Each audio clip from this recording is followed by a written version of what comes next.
Great Yarmouth, Norfolk. 48-year-old Esther lives in this two-bedroomed flat that is packed to the rafters with clutter. Unfortunately, this has become a dumping ground. It's got so bad, Esther is under threat of losing her home. They have given me conditions, so I don't have my home repossessed.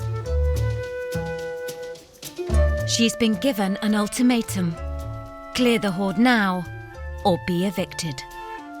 I've hoarded before, but not to this extent. But death triggered it. So when my dad died, that was 2004, I kept things I should have thrown away. And then when I lost my brother in 2015, I started again thinking I might need this, in future I might need this. This is to me rock bottom, basically. Well, it affects me physically, socially, and mentally. Mentally, I think is the worst. And I've had enough of it. I've just had enough of it. The threat of eviction has given Esther a wake-up call. That's when I realized that I need to get help. And I accepted the Mahoda. She has no choice. It's clear up or clear out. The anxiety would be having people in the house and obviously going through my things. I don't know how I'm gonna feel. But with her home at risk, she's about to find out. She sent an SOS to extreme cleaners Kaz and T. The majority of our clients are on a notice to seek eviction, and we try to get there before action actually takes place. We don't want her to lose her home. No. So nobody deserves to lose their home. Today, they've got an extra pair of hands. Stefan. Hi, Esther. Hello. You okay? Yeah, fine, thank Lovely you. to see you. Come in. Let's squeeze through. Oh. Okay, watch your step. The stairs are hazard. You know, you're climbing down the stairs at the side. So basically, we've got 3 days to clear everything out. A lot of things have got to go today because the clock is ticking and we need to get it sorted because we don't want you to get into any trouble. So a lot of things are going to go and they're going to go quickly. Okay. So hopefully you can keep up with the pace that we're working at. Okay. Yeah. Okay? All right. All right then. While Esther braces herself for a major transformation, on Merseyside, there's a hoarder who had his home decluttered 8 years ago. But you wouldn't know that now. 64-year-old Nigel shares his 3-bedroom flat with 7 sewing machines, yards of fabric, and his cat, Bindi. I have many hobbies: sewing, machine knitting, crochet, hand knitting, quilting, patchwork. I use 1 bedroom for my knitting room, 1 bedroom as a sewing room. We have the lounge, the bedroom, the kitchen and the bathroom. Things have sort of spread a bit. I try to explain to people who don't have the hoarding disorder how things are and how your mind goes, how your emotions go, but they just don't seem to understand it. Nigel started hoarding when his partner Sid passed away in 2002. He got help in 2011 when his home was cleared by cleaning experts, the Declutter Divas. But since then, he has gone back to his hoarding ways. I tried not to get into this situation again, but I think losing Sid was one of the major things that happened that sort of took me a long time to come to terms with.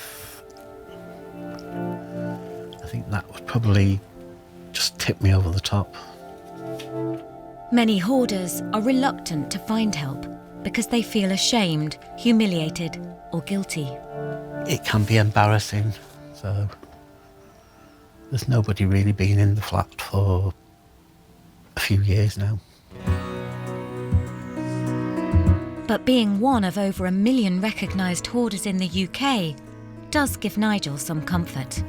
There are other hoarders out there that are in the same situation as me. It would be good to maybe have contact with some of them at some point. Coming up, we meet a hoarder who's not giving anything away. No, these aren't to go. Nigel gets a wake-up call. Now is the time to act before we are digging you out of this in 5-10 years' time. And T uncovers more than she bargained for. There's some white dust in the room.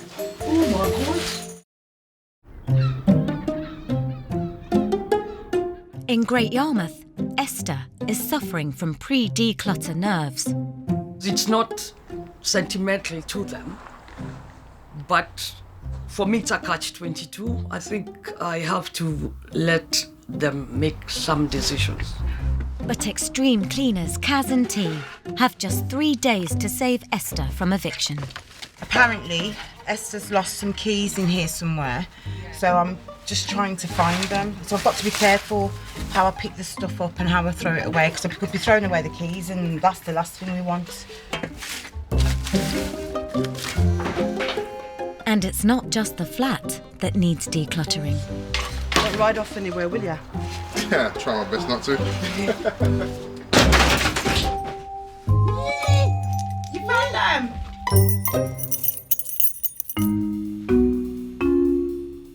Brits are the biggest hoarders in Europe. The NHS estimates up to 2% of us have a hoarding disorder. So Esther and Nigel are not alone. And in Liverpool is 65-year-old Janice. I don't really have any hobbies. Only going out and buying clothes. I go out and I buy clothes and then I come back and I try them on. It fills my day. It's not just her day it fills. It also fills her 3-bed semi-detached. Hoarders are often blind to the clutter around them. I didn't notice it. All the stuff, piles of it. It was a visit from a stranger that opened Janice's eyes to how she was living. It was only recently when I applied for a boiler that the lady said, oh no, we can't do anything. You have to get rid of all this stuff. It wasn't until then I realised there's quite a bit of stuff here. It was quite an eye-opener when I realised what I'd done. The hoarding started pure out of loneliness. When you go out, you always end up talking to someone. The only problem is you're buying stuff, so you're bringing that home. And now Janice is ready to change her ways. I've got to get rid of it. I've got to get rid of it. The vast majority of hoarders live in denial and never see their hoard through someone else's eyes. But today, Janice is visiting Nigel. Could this be a breakthrough moment for one or both? I was hoping to get some tips on maybe not doing it again. You know, me would help, wouldn't it? Feeling a bit apprehensive because nobody really visits the flat. I don't invite people in. Hopefully, because she is a hoarder herself, she will understand more the situation. Hello. It's a real eye-opener for Janice. I don't know what to say, honestly. Do you need so many sewing machines? Yeah. Do you think people understand hoarders? No, most of the people just think you're lazy, dirty, can't be bothered. Do you think that? Yes, I've had it previously. Oh, have you? Yes. So, Oh, I didn't know that. Yeah. People just don't get it. This is the kitchen, not the tidiest.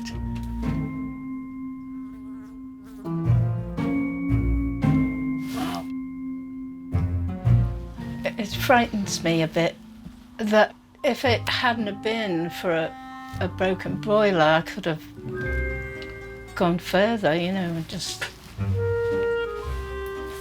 I think it's quite good to talk to other hoarders because you don't really get the chance. No, you don't. And you can't really talk to other people. It's someone who understands. Exactly. Because they're in it. Yeah. Yeah. It's now got to stop and I've got to get back to back to how I want it, basically. Yeah. It will make an awful lot of difference to your life as well as, Yes. you know, you would be able to invite people in. You're probably one of the first one that's been in here for a long, long time. Yes. But I'm hoping that will change. It is, actually. It was nice to chat with another hoarder and pick up their thoughts on my hoard and little suggestions about what might help. It was good to talk to somebody else who understands. There's too much stuff and it was smelly and I couldn't breathe. I was quite shocked that you could put so much in one tiny space, whereas I have a house. It's food for thought.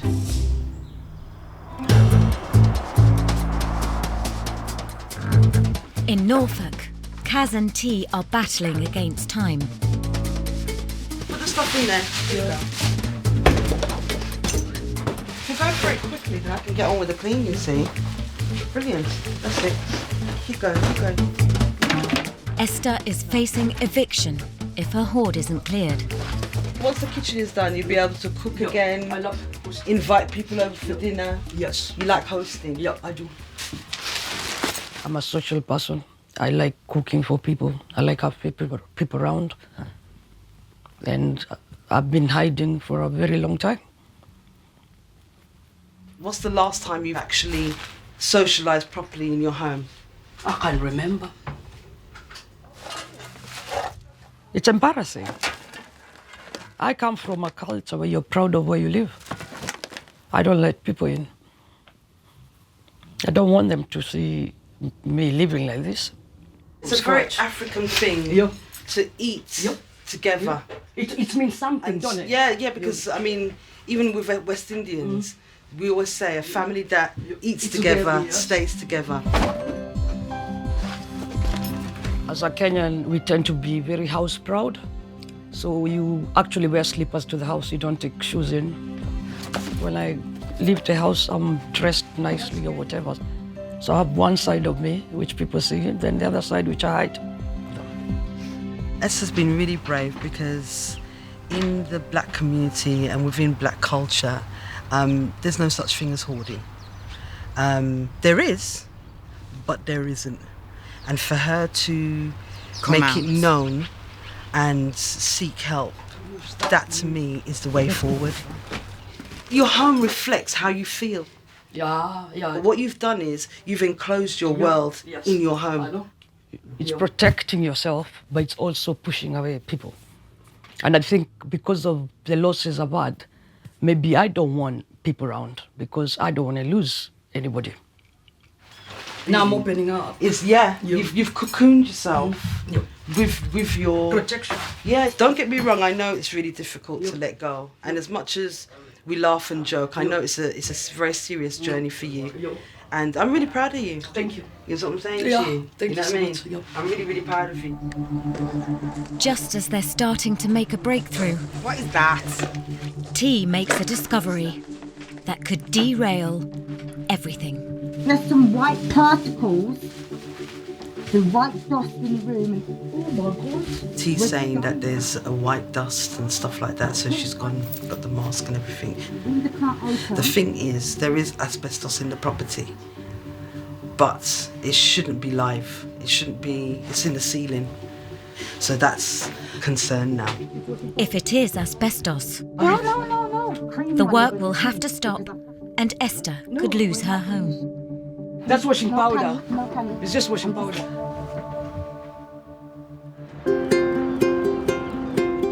Back in Liverpool, Janice has decided enough is enough and she's started to clear her hoard. I don't know where I found the strength from to get rid of the stuff, but I knew that I had to, just for my own well-being. After seeing Nigel's flat, she's determined not to suffer the same fate. I felt that I had to clear it myself.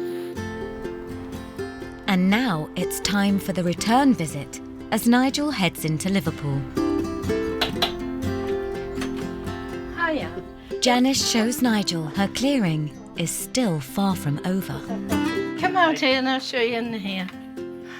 This I haven't done yet. Yeah, you got quite a lot to go through like I had. Yes. It's a lot, but I'll get it done in the end. It's good you're managing to tackle it. I know it takes time. Yes, Maybe just sort one box or one bag at a time and go through it. Yeah, but if you do it that way, it takes too long. I just want to get rid of it. Yeah, you know, I just want it gone now. Yeah. The kitchen was like yours. It was completely full. Yes. And you couldn't see the worktops. It's a lot less than it was. It was completely full. I'll show you upstairs. This is my bedroom. Quite a lot of clothes to go through. Yes. Yes. Well, I've done it all myself, and I'm quite pleased that it's all going to go. Although they are united as hoarders, Janice and Nigel don't agree on the causes of hoarding. This is a mental health issue. It was made a mental health issue a few years ago. I don't agree. I think it's more loneliness than anything. Well, I can't say I'm lonely really because I'm out 3-4 days a week. But this is the different ways it affects people and how people feel. Yes, it will do. Well, it's been lovely to come over and meet you and see how you're progressing. And I think really you've done well to get all this organised and sorted. Just keep up the good work. I will. Good. I'm determined. Very nice to see. Felt very uncomfortable having Nigel in the house. I felt really embarrassed to show someone else my hoard. Janice may have started the clearance, but she's going to need help to finish it. So she's invited the boys round. My name's George. Today we've come to see Jan. She's got herself in a bit of a rut and we're here to help her. What we're hoping to achieve today is to get her back to normal, where she can invite her friends round and be proud of her home, basically. Hi, George. Hello, Jan. How are you? Come in. I want all this to go. Yeah, hoarders come in all different shapes and sizes. It doesn't matter what you are, who you are, where you're from, what age you are. You can speak to someone who was a hoarder and you wouldn't even know. And in here, I don't know, it's all a mess. I don't know which bit. Well, that's what we're here for. I mean, we're going to help you. We're just going to be your arms and legs and eyes, you know. It won't be, don't stress yourself, you know. Okay. With a hoarder, they've got an emotional attachment to every item. Don't throw that away. I want to keep that. You can identify what you want us to take and what you want to keep, and then we'll get rid of the items that you don't want. Okay. And then we'll tidy up. All right, that'll be fine. Yeah. But it's not going to be that easy. Clearing with somebody terrifies me. I feel like I'm going to be rushed, and then I'm going to let something go that I did want to keep. I see. It's going to be hard, this bit. Work begins, but it's not long before Janice spots an unscheduled departure. No, these aren't to go. I did say that. These are not to go. Oh, the suitcases. I told you not to take the suit. Where's the other suitcase? Yeah. I've already bagged everything up that's ready to go. Not the suitcases.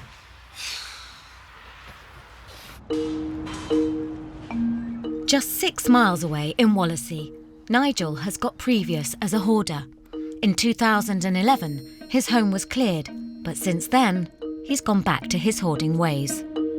I think sometimes when you're hoarding, you don't always see what you've got around you. You tend to blank it out. It is very complicated because your mind works so differently than other people, but they don't understand the emotions, what goes off in your head, how you feel, how things make you feel. So today, help is at hand. Psychologist and hoarding expert Claire Darhill is paying a visit to help him on the road to recovery. The problem is always up here for the way the hoarder thinks. So people think, oh, we'll clear the house and that'll be fine and it'll get rid of the problem. But the problem is the hoarder's faulty thoughts and feelings about their possessions. Hiya, Nigel. Hiya. I'm Claire. Come in. Yeah, thank you. How long has this taken to reach this level? I would say it's got this bad over the last 12 months. Okay. So a lot of it is things that I'm in the middle of doing, things that I keep saying I must get around to finishing off. But then instead of finishing one, then I wanted to start another one and then another one and so on and so on. Maybe you're distracting yourself a lot of the time. The way that you really feel, we're keeping busy. I see your body's feeling uncomfortable. Yeah.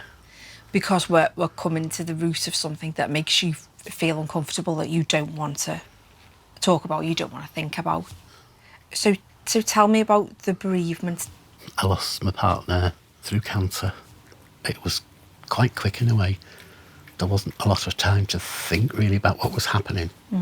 It was just a case of, you just got to do what you can do and that's it.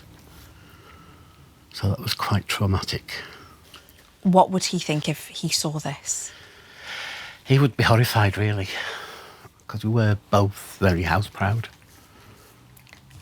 What happened with so many hoarders is that process, that digestion has stopped. It's not a favoured thing, so we'll do other things instead. We'll collect, we'll accumulate, we'll keep busy, rather than have the time to sit and think about the bereavement, the depression, the illness. And so what you've done here, you've blocked all of that up perfectly. You've gone back to a coping mechanism. So a little bit like if somebody had a drug or an alcohol problem, when things came to crunch time in their life, they will often slip back. And that's, in effect, where you are right now. Yeah, I suppose I realise it's becoming bad, but I don't know. I just think, well, it's not as bad as it was. I think it's just, I've got my hobbies and they've just sort of got a bit out of hand. You need to accept how bad this has become. This is not just a little bit of gotten behind. This is, we've relapsed. Okay, that's fine. But now is the time to act before we are digging you out of this in 5, 10 years' time. I think it's like many hoarders, Nigel's got a lot of issues around undigested grief. A lot of the regulation has gone from his life with the loss of his partner. And I think that's been huge, and I don't really think Nigel's accepted the gravity of that and the impact it's had on him and his behaviour. Nigel and I have talked today about the things that he can do that would be helpful for him. Some coping strategies, just spending 10 minutes a day, sitting with his thoughts, maybe allowing himself to process some of the grief and the loss that he has experienced, rather than just this keep him busy mentality that he seems to have that's just added to his hoarding problems. Coming up, Kaz unveils her secret weapon. It's actually a garden hoe. And Nigel welcomes some old friends.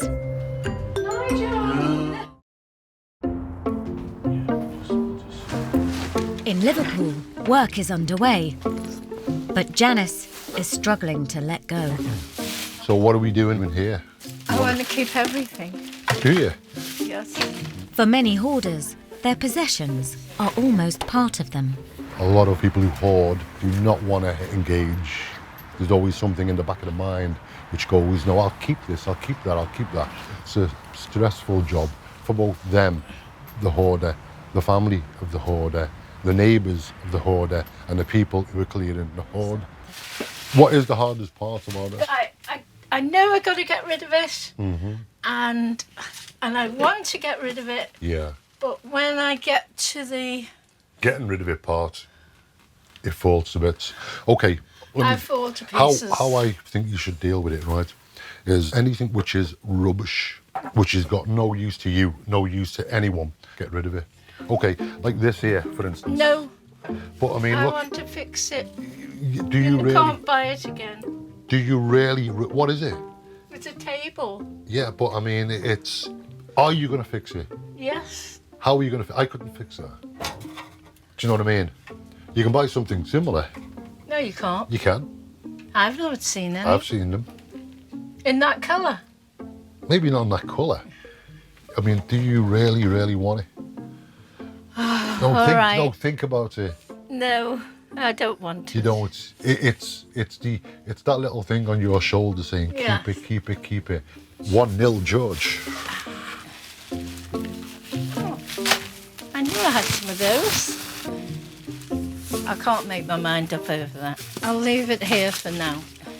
You want to get rid of the rubbish, basically. Oh, I need the address. Oh dear.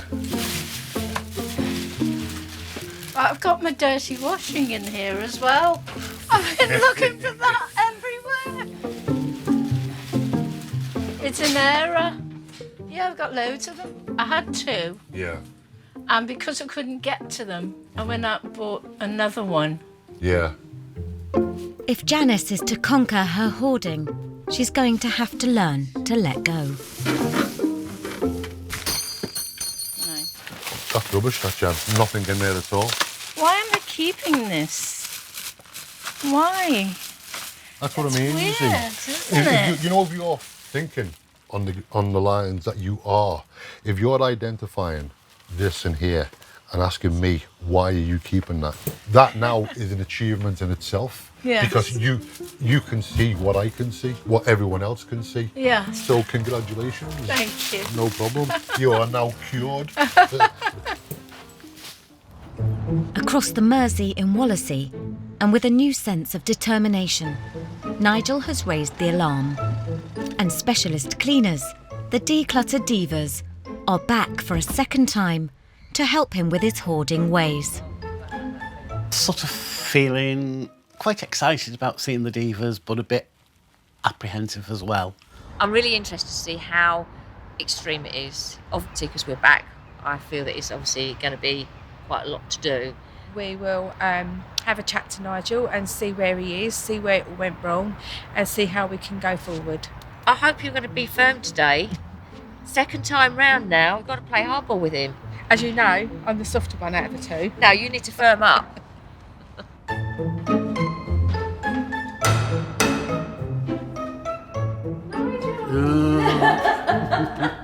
Coming in. We certainly are. Come on then. Wow. I can smell it. Can you, Ali? I've got a little problem with little madam. She tends to piddle in this corner. I can smell it a little Yeah. bit. Can you? The ammonia. Well, no, because I've got no sense of smell. It's chaos. It's It is chaos chaos. at the moment. Yeah. You've got one tiny area to sit. You don't like it like this, do you? Really? Yeah, I love it. No, you don't. Why are we here? You don't, do you? No, I don't. How many knitting machines you got, darling? 2, 3, 4, probably 5 plus the 2 in there. It seems an awful lot of machines. You need them all. Yes. No, I'm just checking. It's a tall order, and there's no time to spare. Right, plan of action this morning is the hall and the lounge. It's a shame, but unfortunately, because of the things that have happened to Nigel, that is what's caused it all. I think what we have to understand is when traumas happen and episodes, losses, whatever, you know, we don't all act the same. We're all affected by this differently. Some of us are able to pick ourselves up. Sometimes health comes an issue. I'm pleased we're coming back, but I do feel this time I've got to be a little bit firmer, and I want him to really work. And I think he knows we really mean business, and I really want to give him back his home. They have 2 days to clean, clear, and declutter the flat.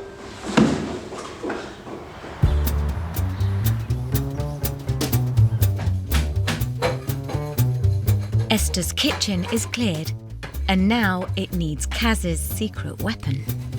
It's actually a garden hoe. You can get anything up. This won't just take a mop. It's too embedded. Yes, it's all about the garden hoe right now. Love it. I love me a garden hoe, I do.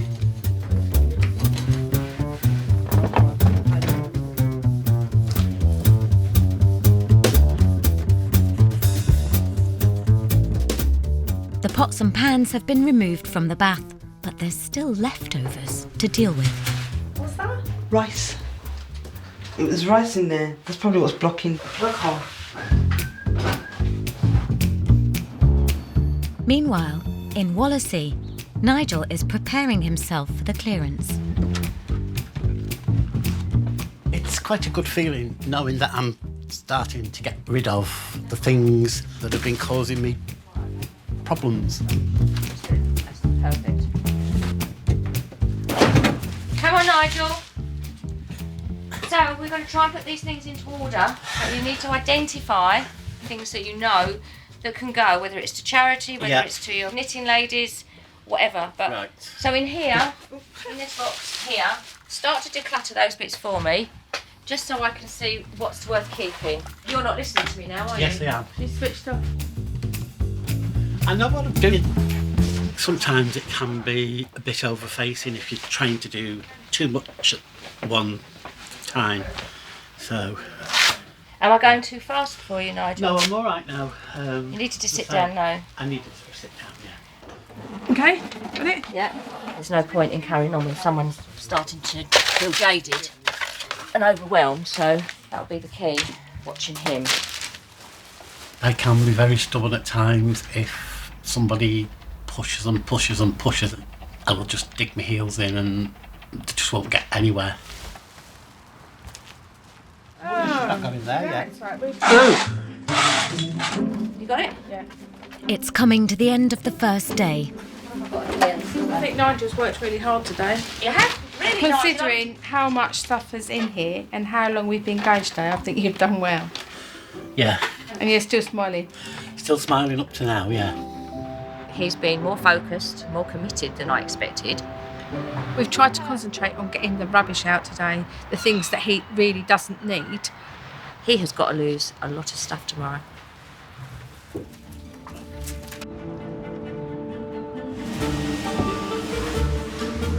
In Liverpool, George and his team have worked tirelessly for 2 days to clear Janice's hoard. But it's still a work in progress. We're nowhere near finished. I mean, I'm happy with the last few days, how we've got on. It's going to get easier from now. But they have rediscovered parts of Janice's home that she's not seen for years. Where once there was a wall of clutter, she now has somewhere to sit and enjoy her garden. Jan, right, we are finished. And she no longer shares her bedroom with tons of clothes. Oh, great.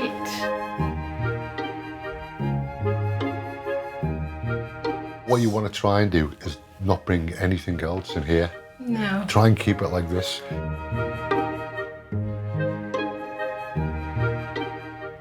So when was the last time you seen it like this? Oh, it must be at least 10 years. 10? Yeah. Oh, it's fantastic.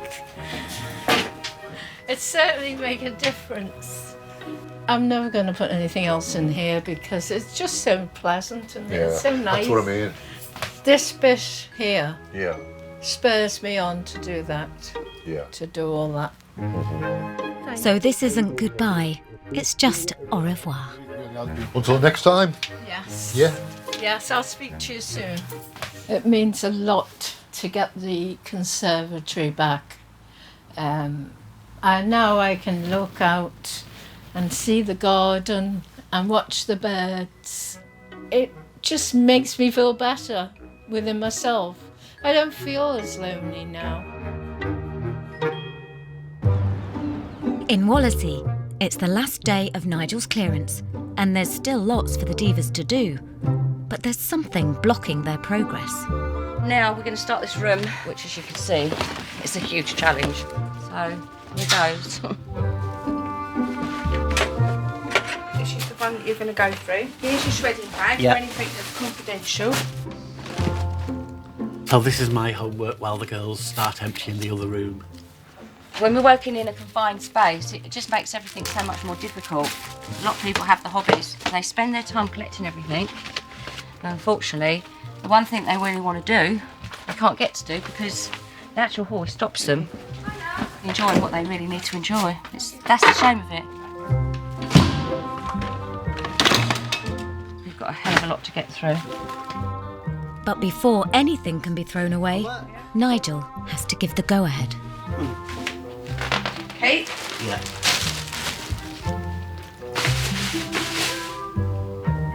Bin. Bin, that one. Yeah. Go in. Charity? Yeah. Oh. Yeah, they can all... No, the cream, I know I've got a blanket part done. It's the cream and that need to be kept. We have to get the space to bring all this stuff in to make sure we can categorise it and make sure he's keeping the right stuff, and then he can actually enjoy what he's got. So, we have our first full bag of donation wool. Fantastic, Nigel! But as fast as Zoe is making space, Nigel wants to fill it. I can actually now, hopefully, bring one of the machines back out the bedroom into here. What, big machine? Yeah. Well, where are you going to put it?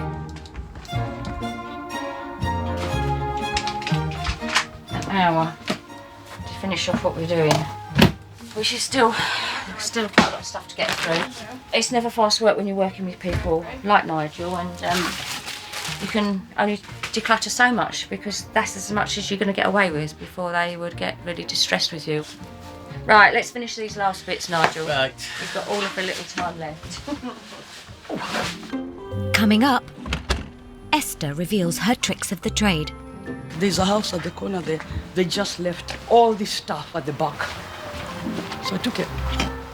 And it all ends in tears for Nigel. Oh, please don't cry. It's all right. In Great Yarmouth, Esther is under threat of eviction. So if she wants to keep her home, her daily routine is going to have to change. I collect almost everything, basically. So this is where I take my walk. And sometimes during my walk, I see some good things. People put stuff in the alleyway, hoping someone will find it, to be honest. It can be anything. Obviously, you don't take something broken, but I found bags, balls, sometimes furniture. But I don't take electrical stuff because I don't know if it's gonna work. Like there's a house at the corner there. They just left all this stuff at the back with the gate open. So I took what I need. It has to be specific use and useful. And especially if it's something you need, it's brilliant. I think it's an adrenaline rush. I think the finding stuff, it's like maybe if someone goes fishing, they're excited about a big fish. So I think I get excited that I got something I can use. That you know you can't take. But someone who does computering and maybe they need that for spares, that it's been removed, some people will take that. I don't know what they're for, but there's something. It's not just alleyways. People will write free. Like my mirror, it was one of my neighbors, but they'll put free ticket. And like here, I know the lady, she moved out, so she left a step there, a bicycle and stuff, a little ladder, says free to take. So I took it.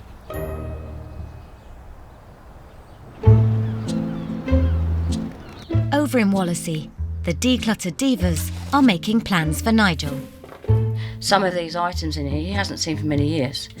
So he's going to play a bit of a game with himself, saying it's going to be saying to him, oh, come to me, I want it, because his passion is the craft. But he's also got to actually really be honest with himself and say, am I really liking it that now? Am I going to do that? Am I going to achieve that now? Before I thought I could, but now I know it's not reasonable. So he has to let go.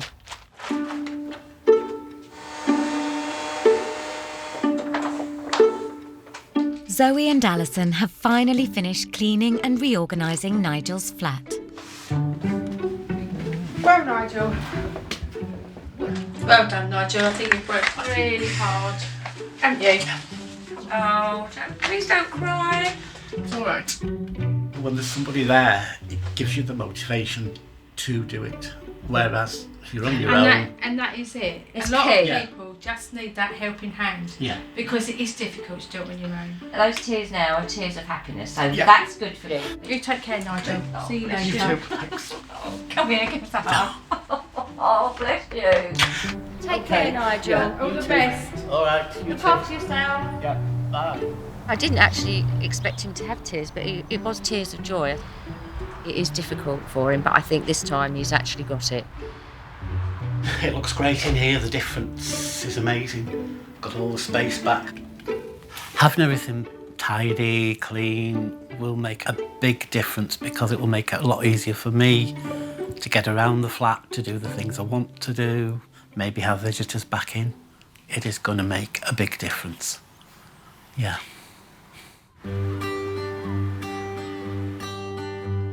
After 3 grueling days' work, have Kaz and T done enough to save Esther from eviction? Essie, Yes. we're finished now. Come on up. Okay.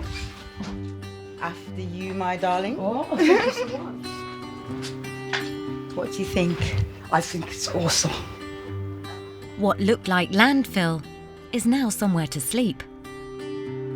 This is your new living room? Oh, what was again? Awesome.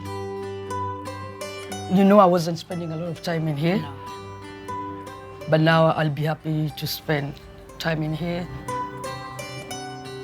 And there is a kitchen. So at least it's clear now. There's nothing on the floor. Oh, wow. It's so bright. It is, isn't it? Yeah, it's really bright, honestly. So, Essie, how you feeling now you've seen all your place and... I could actually cry. I'm not kidding. Don't cry. I'm touched. Come here. Come here. You need a group hug, you do, don't you? It's been so good. It's been a stressful experience, but the outcome is fabulous. I feel like my mind is free, you know what I mean? I don't need the stress. I feel you don't even know what you've done for me. Oh. Yeah, I put myself out there and I said, I don't care. I don't care. I don't want to be a secret anymore. I want to be free of it because then it has a hold on me. And I'm not a person who shuts people out. And I don't want to be shut out because of things, you know what I mean? And what you've done for me is given me that aspect. See? Okay. Lovely. It's so good to be understood, you know? Yeah. Yeah, I'm touched. There was a notice of eviction, but as we've come in, there should be no reason to go ahead with it because it's in a good place right now. I am very, very, very grateful. I think it takes a lot of guts or humility to put myself out there, but at the end of the day, if I need help, for me, I actually am proud of myself that I got help. I might be a holder for life, but I'm aware of the steps to take not to go back to that place. It's a job well done for us, as usual. High five. High five, girl. On Merseyside, 3 miles north of Liverpool, is the middle-class suburb of Crosby. Popular with families and minutes from the beach, it's picture-perfect suburban living. But one house on this street stands out as a little different.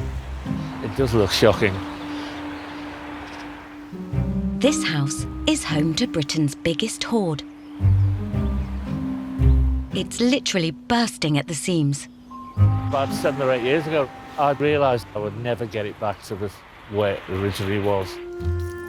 So who lives in a house like this? Gosh, look at the state of this. The house, along with all of its contents, belonged to this gentleman. I'm a 72-year-old man, retired, and now that I'm sitting here, I'm a bit distressed at what I can see.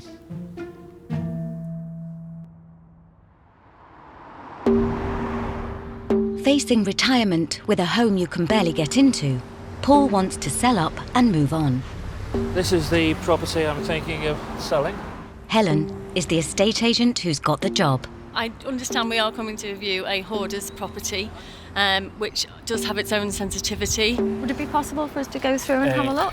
You could have a quick look in, but nothing's been cleared yet, so No problem. you can't go far. A good standard 3-bedroom within this area would achieve about 190,000. You'll have to push your way past. Oh my, it's going to take some clearing. Paul and his mother bought the house 35 years ago after his father died. It had a nice modern kitchen, nice garden as well. It was a very attractive house. It's hard to say the condition of the property when you can't see much more than this.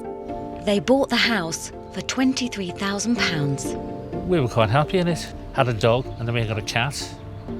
Now all passed away, of course, along with my mother, who died in 1995. Hoarding is often triggered by traumatic life events.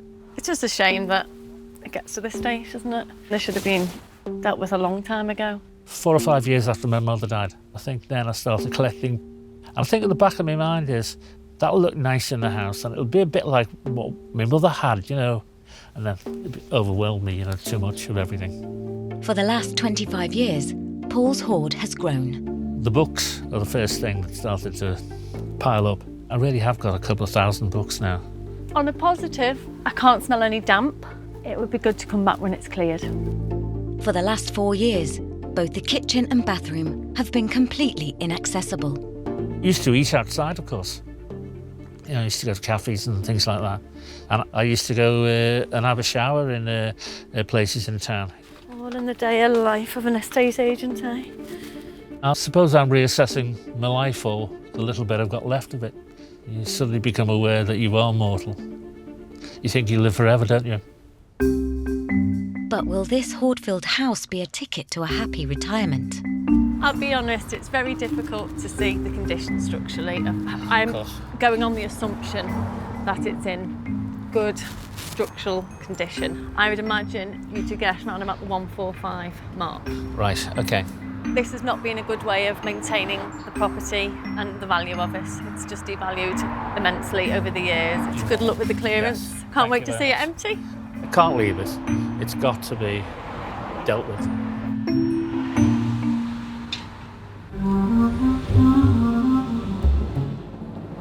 Clearing a hoard as huge as Paul's needs a specialist, so he's called in this man. My name's George. I have a company which deal with hoarders.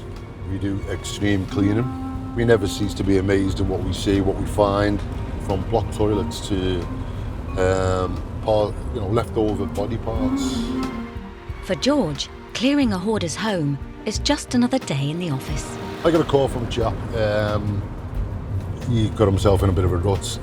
He wants to sell his property, I believe. He says every room is full to the brim. So a lot of people say that you go there and shake your head and go, you know, you've seen worse. With money needed from the sale of the house, Paul's running out of time to clear the hoard. I've yet to see a job which has made me gasp in horror, you know. Let's see. We're a little bit packed out inside, as you'll see. Want to take a look in? Wow. Yeah, if I can get in. Now, is every room full? Yeah. They've just gradually sort of filled up, and then I've moved away from them, and then the last thing was I filled up the hall. The hoard has got too big for Paul to tackle alone. What I'm going to do is I'm going to do a bit of a survey, which I'll record on camera. It'll give me a basic idea of what we've got to contend with. The last person that I actually let in here, apart from the people who do the utilities, would be a friend about 4 years ago. I just hope there's no big infestation here, but it's quite a possibility there is now. With barely enough room for George to get through the front door, he needs a special camera just to see what he's dealing with. Jesus Christ. Okay, hall, stairs, landing. Absolutely cluttered.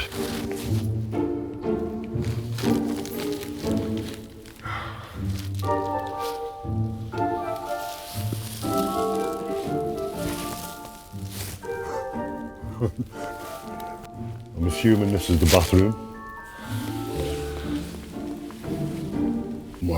God, this is absolutely crazy. Some of the most commonly hoarded items are books, papers, and old clothing. Paul hoards them all, and more, like Roman artifacts, weapons, and armour. I've explained to people in the past about the hoard reaching the ceiling and the bulb, the lights fitting, but I don't think they've ever believed me. This bedroom is the only room in the house George can actually get into. I would say most rooms go up to about 6 feet, maybe 7, but certainly no more than that. Have you seen my gladiator's helmet here? Safety precaution. The thing in my mind was they'd just be there for a while, you know. But it just didn't. It accrued and accrued and accrued, and suddenly, oh wow. This is like no other clearance that we've done before. We're going to be like archaeologists, you know. By the time we've dug down to the bottom, I'm going to find stuff from probably 1990. I reckon it's going to be an 8-day job. Team of 5 working flat out. A lot harder than what I thought. This is my life over the last 25 years, encapsulated in a ridiculous obsession. I don't know why I ever thought, you know, that this lot would sort of become an asset to the house. Another 30 quid's worth of stuff gone. This is going to last much longer anyway, because it's an oldish house that's decaying. There isn't an option to keep these things, so I may as well try and get a little bit of money for the more valuable things. I feel quite relieved to be away from the mental as well as the physical pressure that this is having on me. Coming up, A mummified rat. the de-hoarding on Merseyside gets dirty. We've been doing it for 10 years. This is the worst we've ever done. Nothing is going in our van from here. This house on Merseyside is home to Britain's biggest hoard. Hall, stairs, landing. Absolutely cluttered. But homeowner Paul wants to sell up to fund his retirement, so he's called in extreme cleaner George to shift the hoard. And some squalid squatters. A mummified rat. Just a baby one, you know. Well, where there's one, there'll be more. Found our first rat, okay? Oh, go away. Oh, right, yeah. Yeah. Little swine. Yeah. Terrifically apprehensive. The size of the job is hitting me, yeah. Undeterred though, the team gets stuck in. I'm going to black bag the rubbish and skip it. Yeah. Don't worry about it. I know you're going to be concerned, but when I say rubbish, I'm talking about Papers, rubbish, like that, you know. Underneath there are 2 sets of Roman armour in sacks. Yeah. I need to keep them. Yeah. Okay, let's get cracking. Yeah. Moving the rubbish is only half the problem. Hoarders can also find letting anything go a painful process. It's not going to be easy at all, especially with Paul on my shoulder. Don't throw books away. We put them separate. Oh my God, do you know what that is? I hate to say it. This is part of the Roman wall in York. So I need to keep that, yeah. For the time being anyway, I've got to get rid of it, but, you know, it shouldn't be dumped. You know, it's our history. With Paul checking every item the clearance team are discarding, progress is painfully slow. Have a look at this, mate. What we've got is rats, yeah? Watch your fingers. Rat droppings. I'll just condemn them and just get rid. Do you really want it? Yeah. You sure? Yeah. Get rid of that one. No, there's pictures in it that I do need. Yeah. Honest. Yeah. I'll keep them. Okay. I've got a bag. Yeah, if you leave them on the tail lift, then we'll sort them. At the end of the day, Paul is the boss. We can advise him, but to him, it's valuable, you know. Paul isn't the only person set to benefit from having his house cleared. Over the years, his house has become a bit of a landmark with the local community. People will say, oh, what's happening to the house? Or, oh, it's really devaluing your property, love. I mean, I look at it sometimes and think, Gosh, do I live next door to that? Unfortunately for Janice, she does. But she's still proud of the neighbourhood. I've always been somebody who was house proud. I take pride in it by making it nice, making it clean and making it pleasant. But over the last decade, the hoard next door has become a nightmare. In one word, I think it's a shame. These are nice houses. And it was a nice house next door. And it's just gone from bad to worse. You can't really put in words what it's like to live next door. It's a fire hazard. I've actually been told that by the fire service. They came and went through an escape route for me if it went on fire. For the neighbours, the clear-out can't come soon enough. Come up the road and you think, oh, good grief, it's getting worse. I'd like to see it cleared out completely. I'd like to see it brought up to a better standard. How many years have you got time for this? Progress is slow next door, though. It's taken the team 6 hours just to get into the hall. There's a room here. Yeah. And a room down there, I think. I know that fella felt now when he found Tutankhamun's treasure. I know. We've been doing it for 10 years, you know. I mean, this is the worst we've ever done. As the cleaning team pack up and leave, Paul is still hard at it. Even though we've finished for the day, Paul is still picking away, you know. He's what you call a typical hoarder. You can't let nothing go. It's a built-in mechanism. He knows no difference.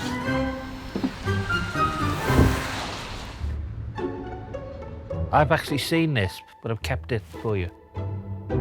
Paul literally hoarded himself out of house and home 4 years ago and now lives with his friend Simon. I've known Simon for 50 years, and he's just a very nice person. So I'm very pleased that I've rekindled our friendship. Simon's never been inside, never seen this. But he knows I'm a bit of a hoarder from the things I brought across over the last year or two. Paul hopes that selling his house will give both himself and Simon a brighter retirement.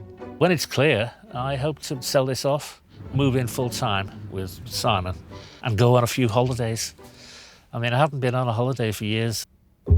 Next day on the job, and George knows that the de-hoarding is going to get dirty. The lower we get, the more contaminated. Nothing is going in our van from here. Why? Literally, Paul, 95% of this is going to be contaminated.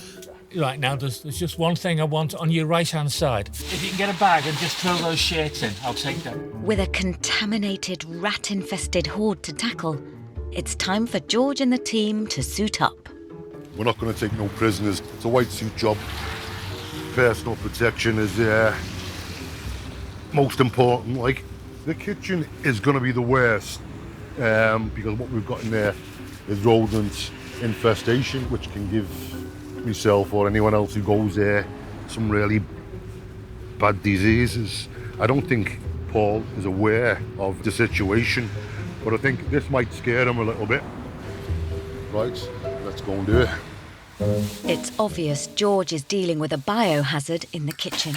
When you start disturbing it with the urine, that happens. Even though something may look good, it'll still be infected, you know. For the tin to deteriorate like that, you know, absolutely gone. There's so many diseases which live in an environment like this. Hoarder Paul, though, seems oblivious to the danger. Don't touch nothing. I mean, it really is badly contaminated, you know. Right, just get the underwear. The underwear is okay, isn't it? No. What's wrong with the underwear? I don't know. You tell me. Well, were you with them? Clean. And I put it up there to dry.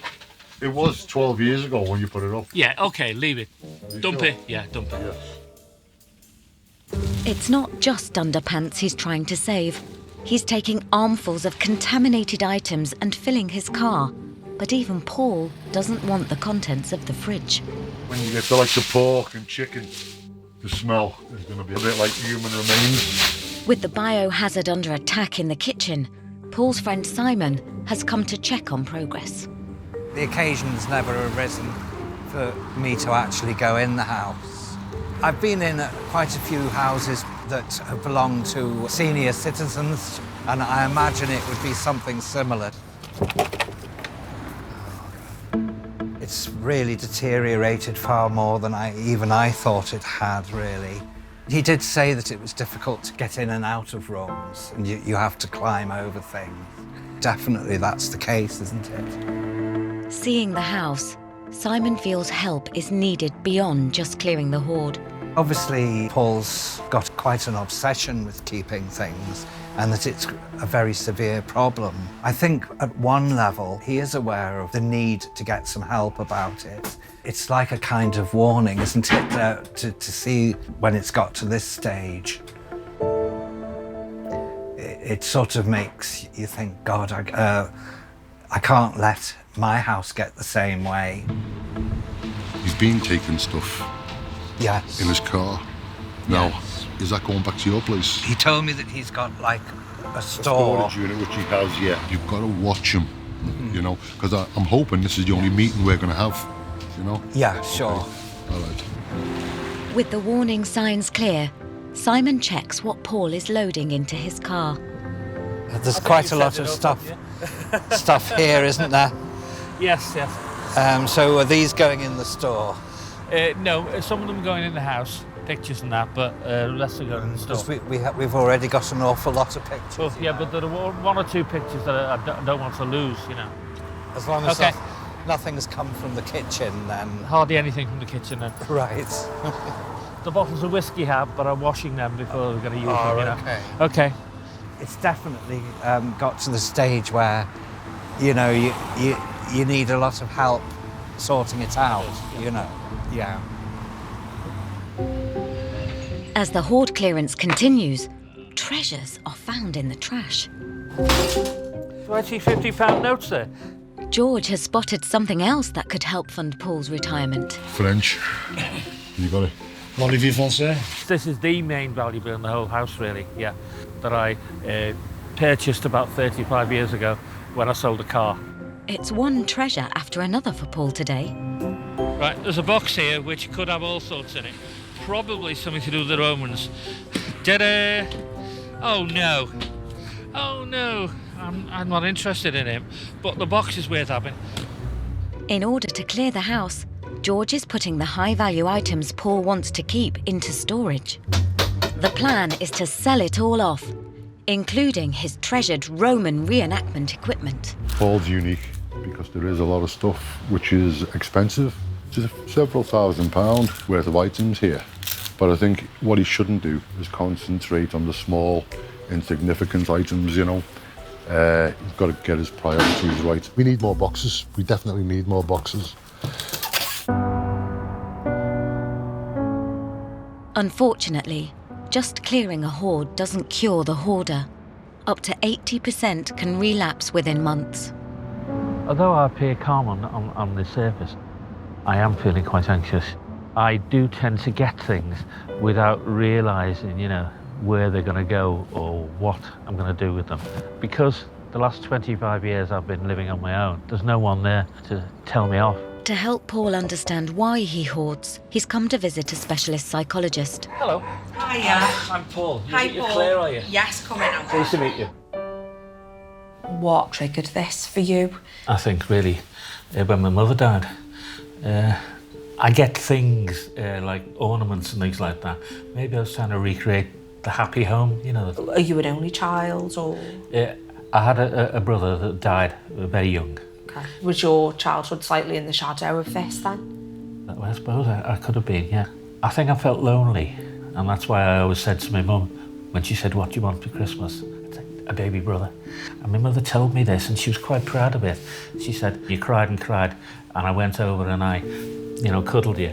And your father, that's my father, said, you'll make him queer if you do that. Okay. So she said, I reluctantly left you, and you cried and cried for a day and a half. And at the end of the second day, you stopped crying and you never cried again. You were a very good little boy. They had no idea how to bring up a child.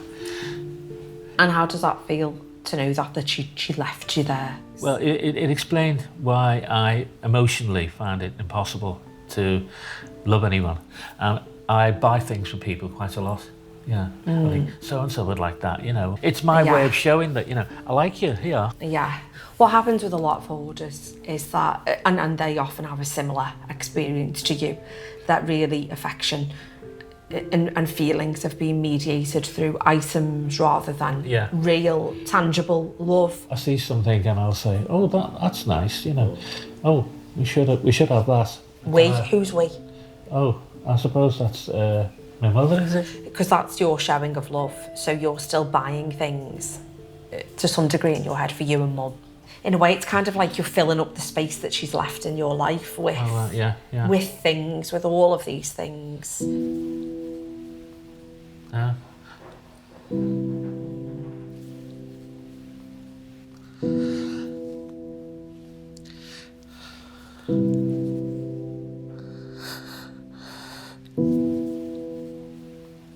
I think Paul was incredibly open and honest, and I think a lot of the things that have come up for Paul today, he's really never considered before. So I'm looking forward to seeing what we call his hoarder rationale at work in his home. Coming up, the psychologist gets hands-on with the hoard. Oh, that's me Roman head. It's just what everybody needs in the kitchen, isn't it? Yeah.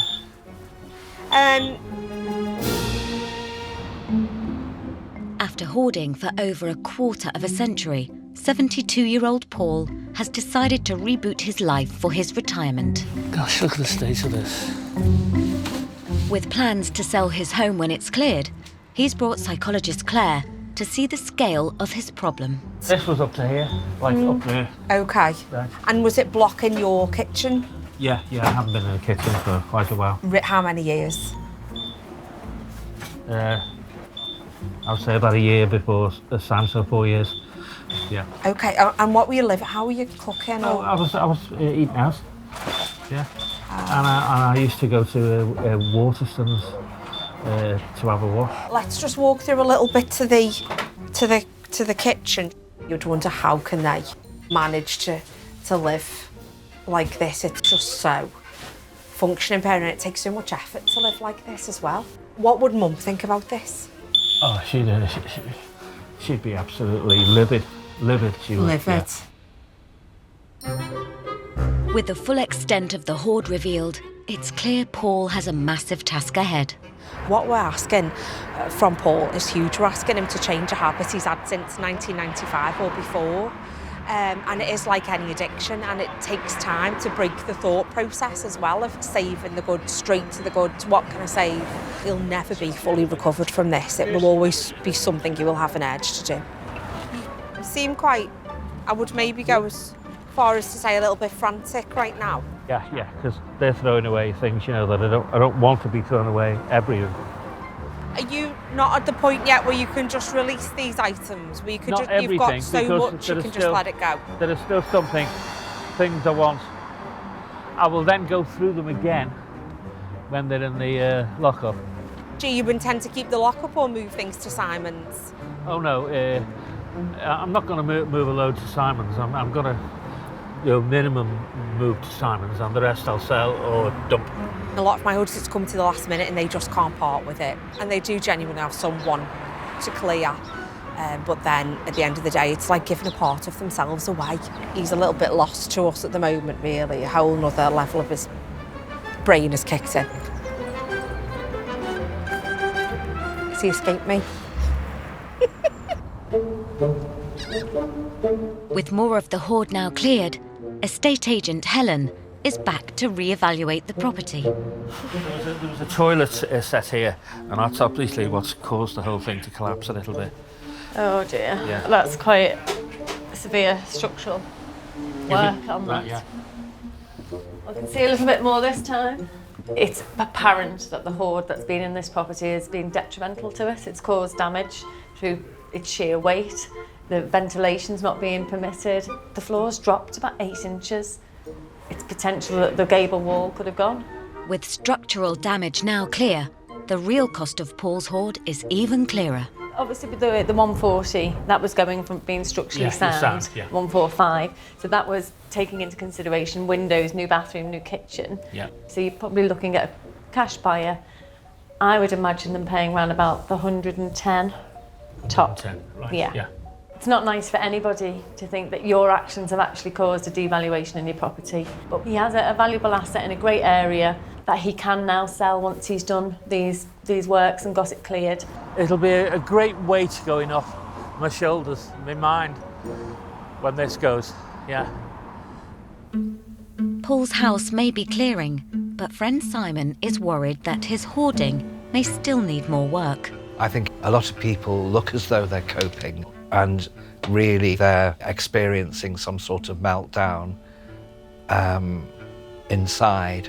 The problem of compulsive buying I'm not so familiar with. Obviously that's a central problem with Paul. I mean, he's already got quite a lot of things in this house and I don't want it to be a cluttered house.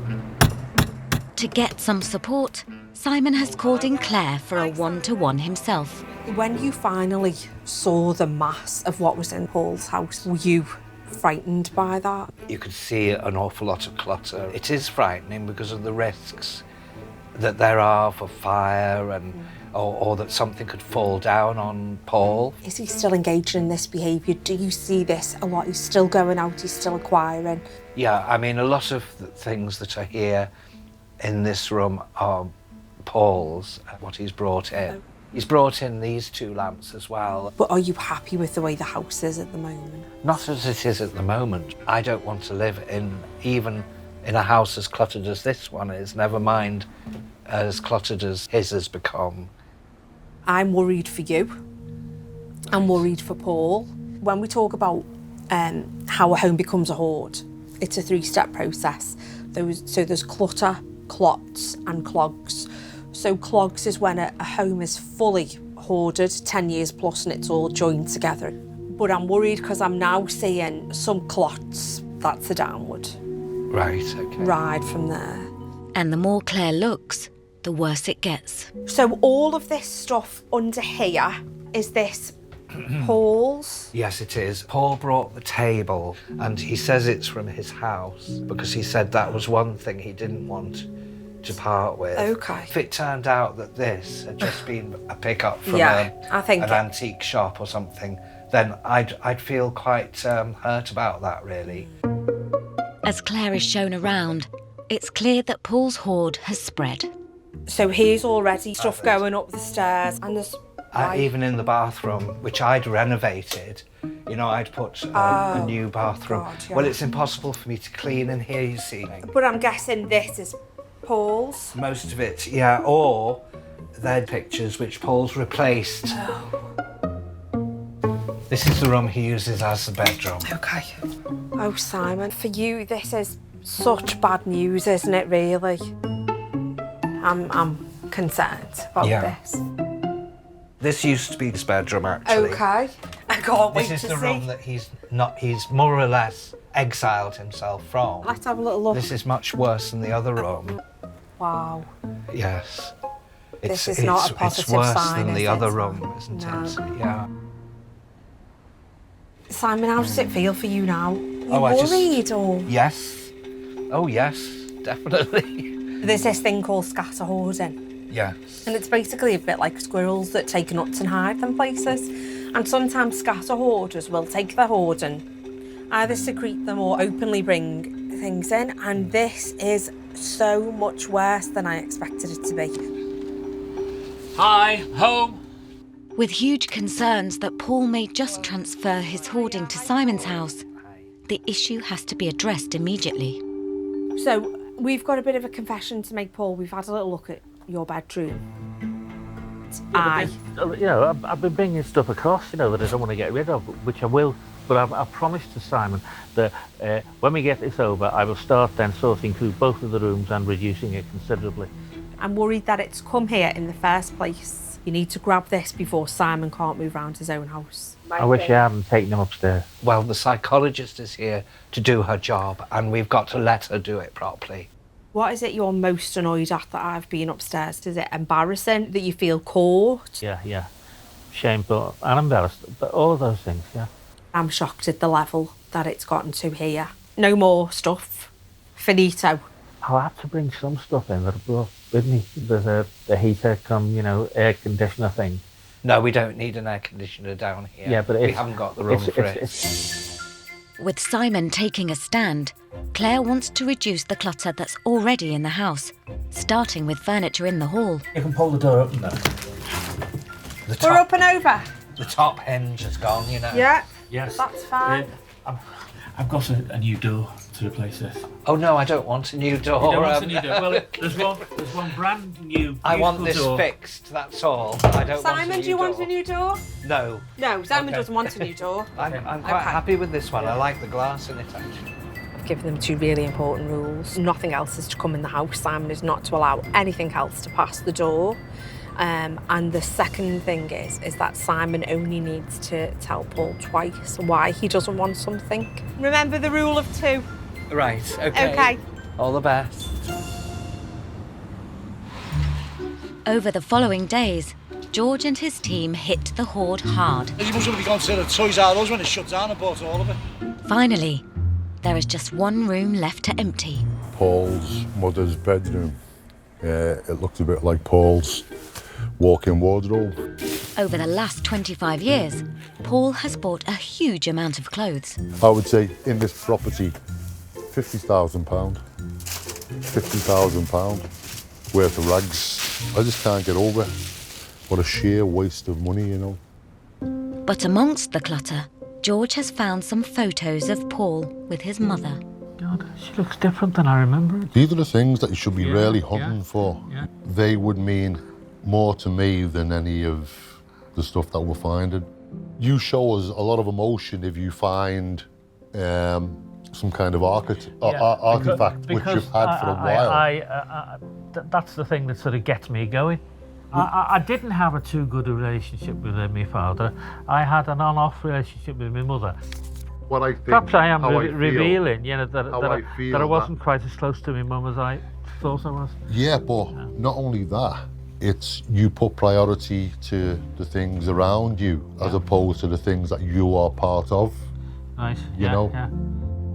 I don't feel any big welling up, and perhaps I should, but I don't, you know, in the nose or anything like that. I wonder where that was taken. Doesn't say. The remainder of the hoard finally leaves the house, making a total of 8 skips. About 24 tons of rubbish that's gone to landfill. 9 days ago, it was virtually impossible to get upstairs. Bedrooms were filled, the bathroom was out of bounds, and access to every room downstairs was completely blocked. It was so bad, the kitchen was a biohazard. Finally, the house is ready to be sold. Does feel good, yeah. It's tremendous, isn't it?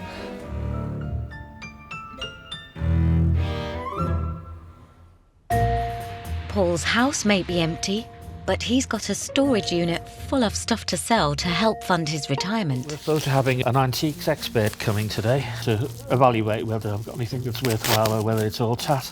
I would hope I might get £1,000 or two. Hello there, you must be Paul. That's right. My name's Michael. Here, you see, we've got a double head.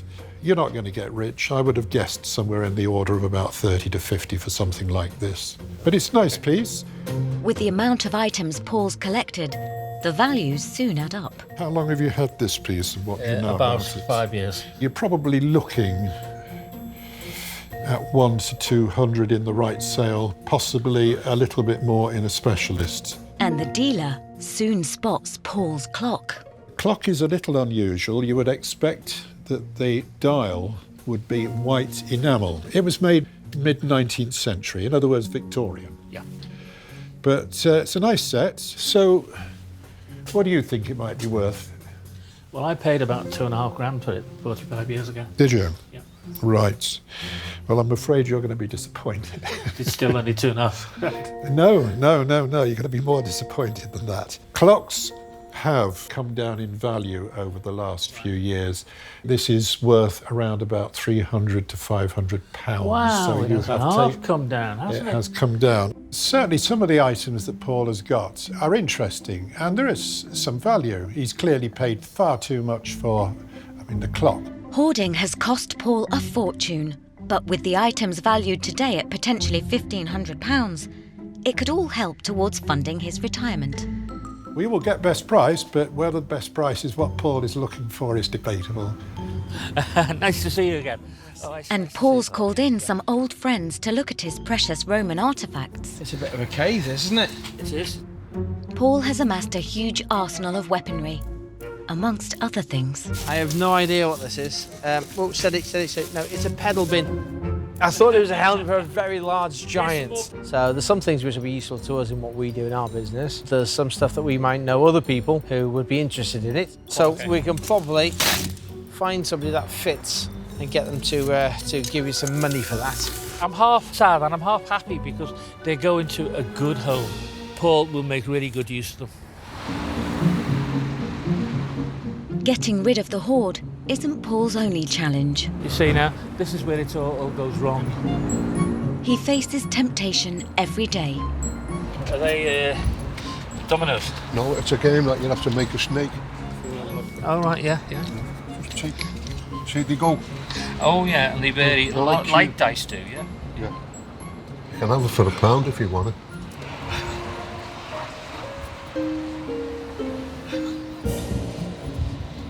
I'm under instructions not to get lovely things like that. Yeah, dice domino. Well, thank you. I'm going to have to be fighting it all the while. You know, we'll be going past things and saying, oh, that's nice. Oh, no. But I'm determined to do it. Coming up. If you have a look out this window, you can probably see the garden. It's sale day at the Hoarder House. I'll just about 40 grand. Should I shout out offers over 200,000? 2 weeks ago, 72-year-old Paul's house was packed out with 25 years of hoarding. This accrued and suddenly, oh wow. The kitchen was a rat-infested biohazard, and everywhere else was crawling room only. I'm assuming this is the bathroom. After 8 skips and 9 days, the house is cleared. It's tremendous, isn't it?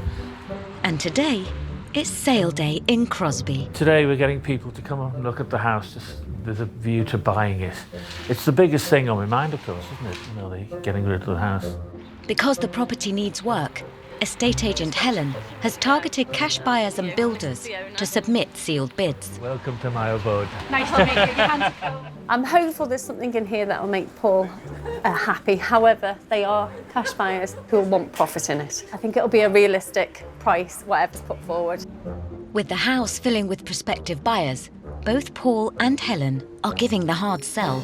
Have you come to look around the house? I have indeed, yeah. Yes, indeed. It's my house. Right, I'm Paul. Pleased to meet you. We've got quite a few people interested. Indeed, I expect. If you have a look out this window, you can probably see the garden. And even though there's a lot of work to do, the buyers don't seem bothered. Move straight in. Well, it is a good area, Crosby, like it always has been, to be fair. It's always held its value even when the market crashed. If you get it at your price, great. If you don't, you don't, but you put forward your best bid. Yeah. And they see everyone who's bidding, no one knows what each other's bidding, and it does then encourage them to put forward their best price. What's he offered you for? Oh. Come on, tell us the trade secrets, Paul. Should I shout out offers over 200,000? Not everybody's put forward an offer. They've been concerned of it being a can of worms, was one of the words from one of them. But before long, some sealed bids start coming in. Yeah, Paul. Thank you very much. Yeah. I want to sit it out in the van and sort out financial side of it, and then come back with a bid. I'll just about 40 grand. After a busy afternoon, the hoard-free house has generated a lot of interest. Are you excited to find out what's in here? No, I'm not excited. I'm still full of trepidation. Oh, well, I'm excited. Oh, right. You can be excited for me. 1, 2. 10 cash bids have been left for the house, most from builders and a couple from private buyers. I believe before we arrived, it would be in the region of 110. I think most of the builders won't approach what I want for it because they want to make a profit. For Paul, it's the moment of truth. 98. 98,300. 60,000. Wow, they want a bargain, don't they? 95. Yeah. 42,500, but is that the total? 115. Nobody comes even close to the fellow last week. Although not at the viewing today, Paul's already had another offer. Is he a cash buyer or is he? He said he's a cash buyer, yes, and he's not buying it to make a living out of. He actually wants to move in himself. He's found someone who's obviously wants it as a home. Profit margin's not the drive for them, which is fantastic. I'm going to ring him back and tell him, look, I'd like to take his offer. And great news, the buyer is still interested. Okie doke. Cheers, Keith. We'll speak to you again. Bye-bye. 141. It'd be nice to see, as they say, this back to a family home, won't it? Well, yeah, well, I'd love to see it when it's done.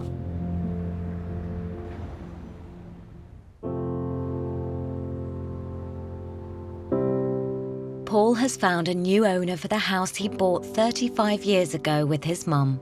This is the last link with the house, isn't it? It makes me think a lot of her, and times we had and things we said. And when that's gone, there'll be less time for me to be brought up short by thinking of this is where something was said, this is where something happened. After years hoarding under his mother's shadow, he's returned to the place where he scattered her ashes. I don't think she'd be upset in the sense, that I was doing the wrong thing. I think she'd be very happy that I found somewhere with a friendly face,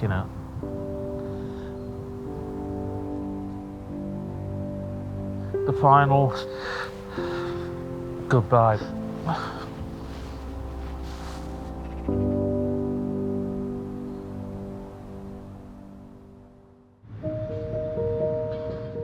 With the house finally empty, Paul has cleared more than just his hoard. As I wander through the rooms, I do find the nostalgia gripping me now and again. Lots of memories of various people coming and going. I'm glad it's coming to an end. That's what I've got to say, really. And the end of a long chapter in my life. I feel there's a big weight's been moved from my shoulders. New start. And a little bit of money, which I didn't think I was going to have. And then I should start planning for my holiday in the summer.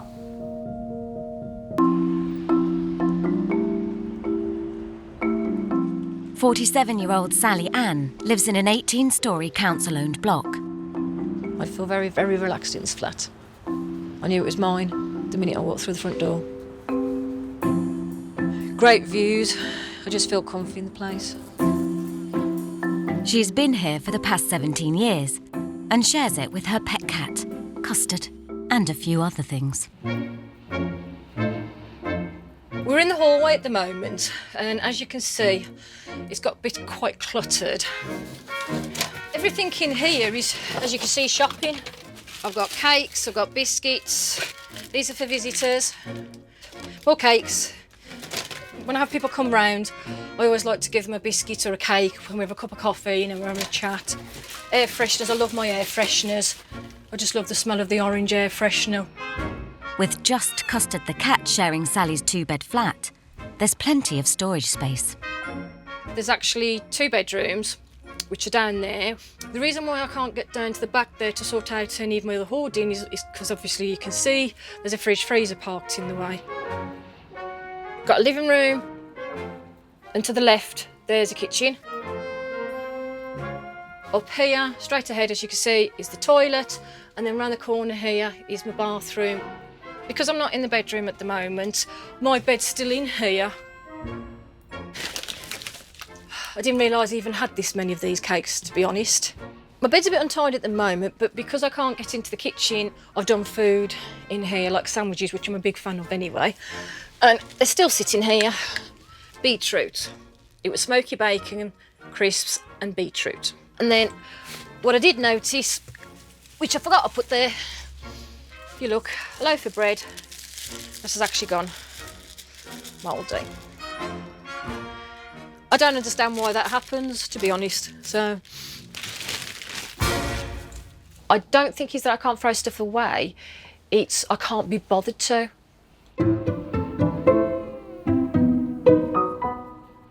Living alone and unable to work, hoarding started taking over her life.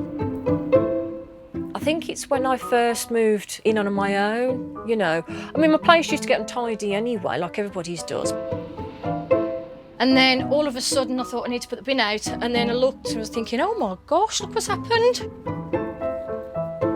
I class myself as a hoarder in the sense of rubbish hoarder. And I did read an article that they reckon that some people who are hoarders in the sense of collective are actually quite very bright and very intelligent people. So I'm not saying that I'm the intelligent person, I'm just saying some form of hoardism is to do with being too highly intellectual, but you know, it hasn't been proven. I grew up in Harborne with an older sister and a younger brother. We're all very creative. My father used to do creative stuff and he was a carpenter and joiner, but I used to spend more time on my own, you know, do my own thing. I was born with Perthes disease, which is a problem with the hips where they didn't grow, so from the age of 0 to 5 I was in splints. I used to get picked on quite a lot, so I only had a couple of friends anyway, but that didn't bother me anyway because I was quite a loner. Poor health continued into adulthood. Due to health issues, they kind of like medically retired me. This isn't the first time Sally's hoarding has spiralled out of control. I was living in pure rubbish, and I mean pure rubbish. You couldn't see my bed.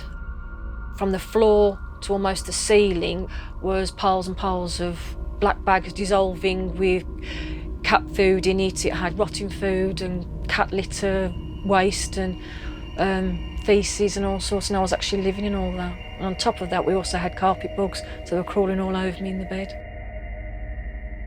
I couldn't get to the toilet in time, so I had to climb over all the rubbish. I ended up starting urinating in bottles. And then obviously I'd have the cats, you know, sleeping around me as well, and then they would end up messing in certain corners of the bedroom.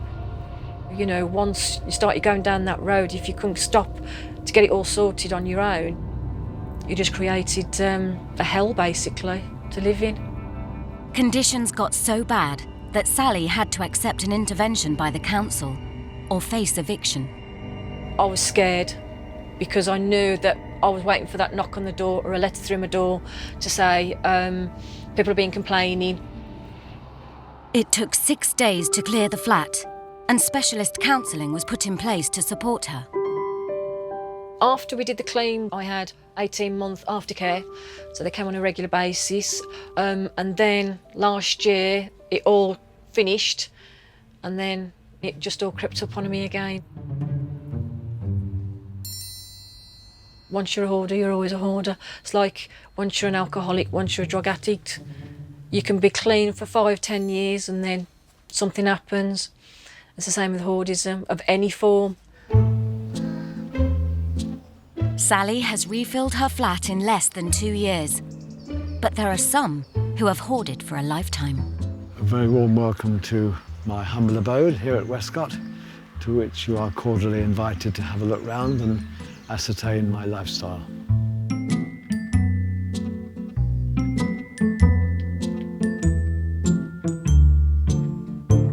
"69-year-old Richard has been hoarding magazines and newspapers for over 4 decades.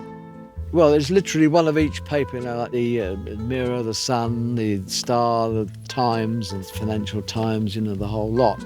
Well, overall, with stuff that's up in the roof, we go back to 1976. I'm probably the only person in the entire country that's doing this.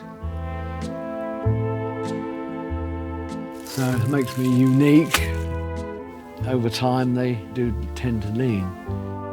Susceptible to collapse, shall we put it that way. If you can reach the ceiling and wedge it into the ceiling, then you've won. Yeah. Just like that, you see.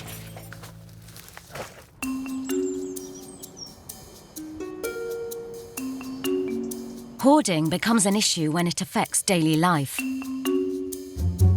It's believed as many as 1 in 20 of us could harbour a serious hoarding problem.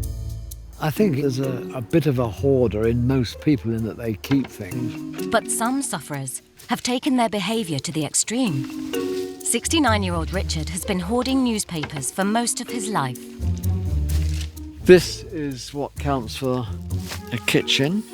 which is considerably better than it once was, but obviously nowhere near as it should be. But I mean, you know, it's the things I do to achieve what I want to achieve. It's not just newspapers that Richard collects. Those labels come from different fruits, mainly apples. I've got a thing about packaging and various containers. This is a throughway to the loo and bathroom. You can go in there if you want to, but it's up to you. So this is a master bedroom. There's one bed there and another one underneath that lot. It is possible to get reasonably comfortable in a chair. What I'd like to do is to look at it all collectively and then make an overall decision and then implement it, rather than just throwing things out every day or every week. Is that the aim, to kind of clear up a bit? Oh yeah, yeah. Ahead of you is where the sitting room is or was, but the entire content of the hall was moved into that room, so that really is quite densely packed. I used to have to allow 20 minutes to half an hour to get to the front door, but anybody who's visited had gone. So. Eventually, the hoard outgrew Richard's bungalow, and then his hoarding went public. When the first lot of retained material found its way creeping outdoors, people had a full view of what was going on, whereas if it had been the walls stayed put, then obviously they wouldn't be aware of it quite so much. So that attracted attention. So I find myself in my own papers that I was trying to keep, as it were. So that got interesting. I've had multiple copies of what I appeared in. Richard became known as Britain's most extreme hoarder and successfully defended his right to keep his hoard through the courts. The human rights situation is such that everyone is entitled to the enjoyment of their possessions, I think is how it's worded. So that helped me win the day. It's a labour of love, really.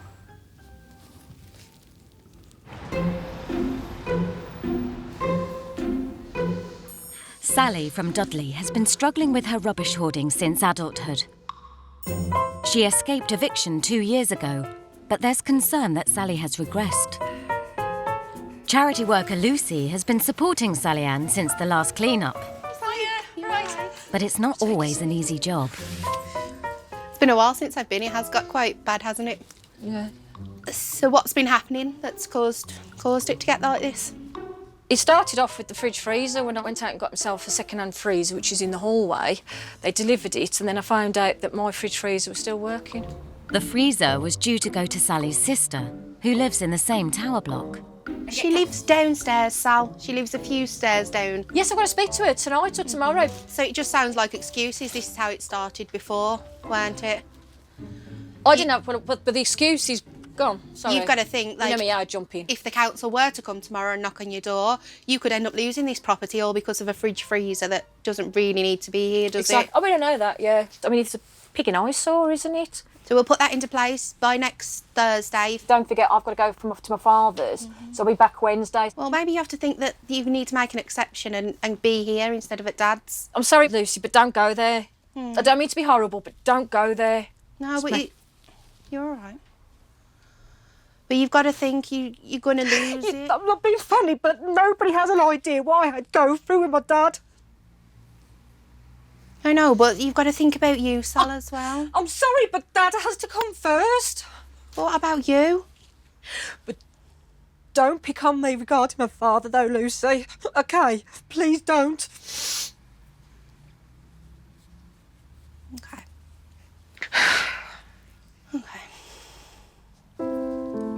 Sally's hoarding was triggered when she lost her mother, and caring for her father since has accelerated its growth.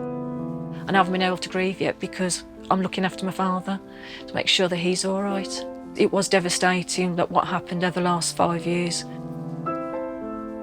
Things just built up, and, you know, I'm not asking for help, and you know how stubborn I am. I just try and deal with it all on my own till I eventually can't cope anymore, and then I have to scream for help. But you've got to remember, you know your mental health's dipping. Yeah. You know that when your flat gets to this condition that you need to be asking for help. No one else is going to know. Yeah, yeah.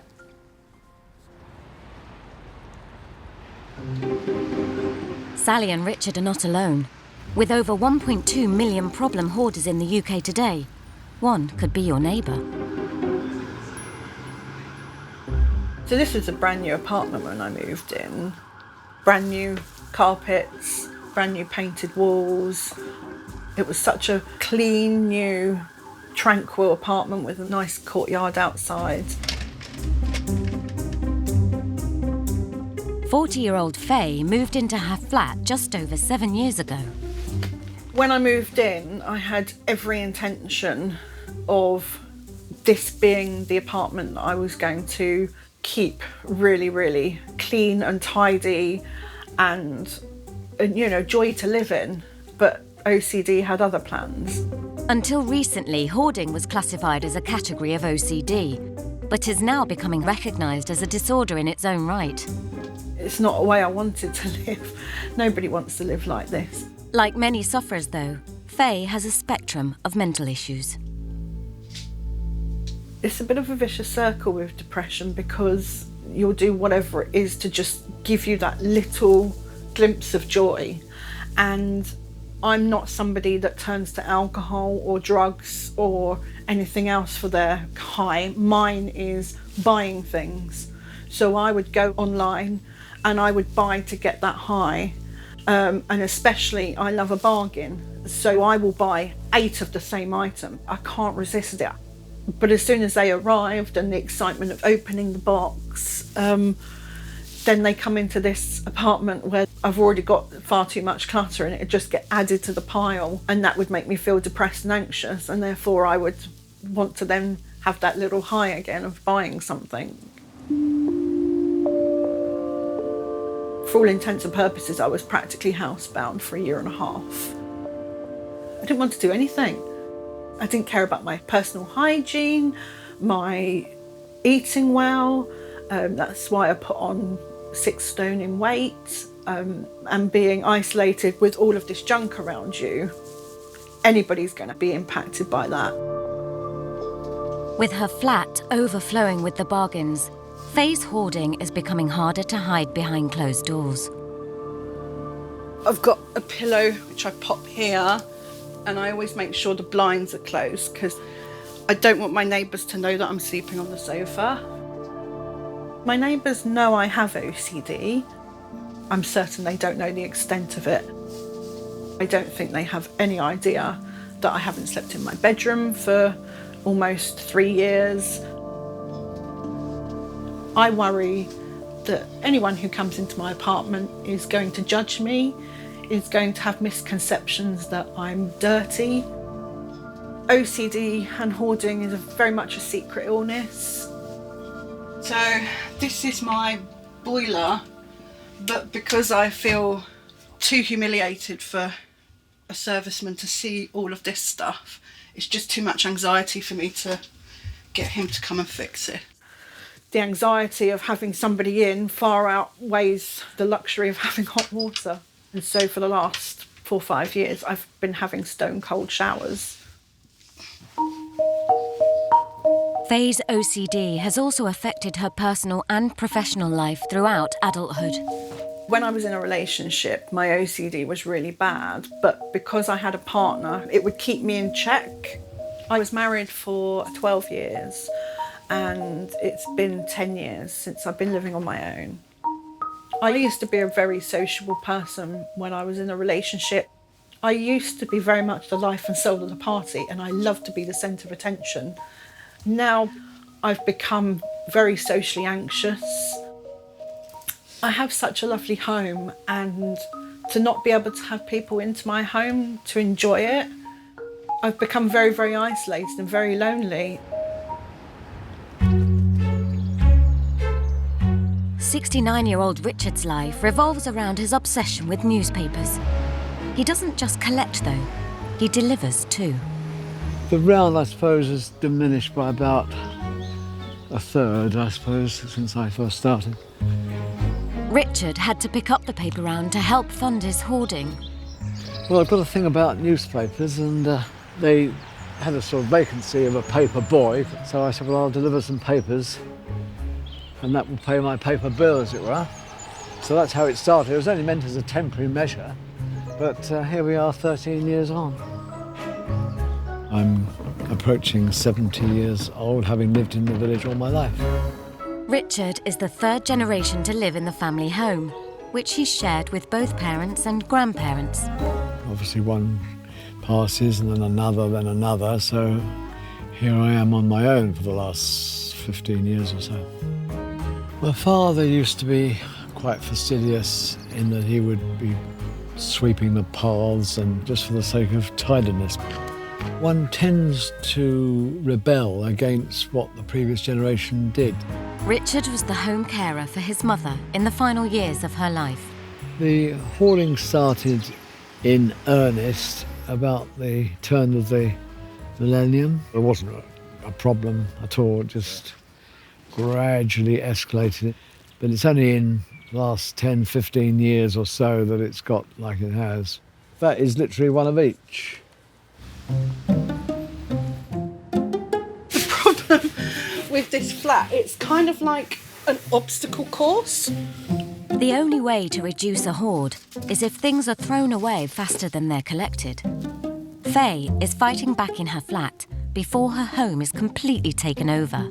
This is the section of the room that I've completed. So this, for me, I know a lot of people will look at this room and still see a lot of clutter, but to me, this is a piece of success. Like many OCD sufferers, Faye has a specific process for doing even routine activities. Because of my OCD, anything that needs to go into the bin, I have a ritual that it needs to be opened up fully so I can have a look inside. I have to touch the sides, then I have to shake the item 30 times, and then it can go in the bin. So for most people, throwing away a wrapper would take them less than a second. For me, that one wrapper could take me 10 minutes. It's not about money or the importance of a document or receipt. It's about certainty. Certainty that, for me, I haven't thrown anything away, because certainty equals control. Control is the way that I manage in this very uncontrollable and spontaneous world. And that can go in there. Done. Okay.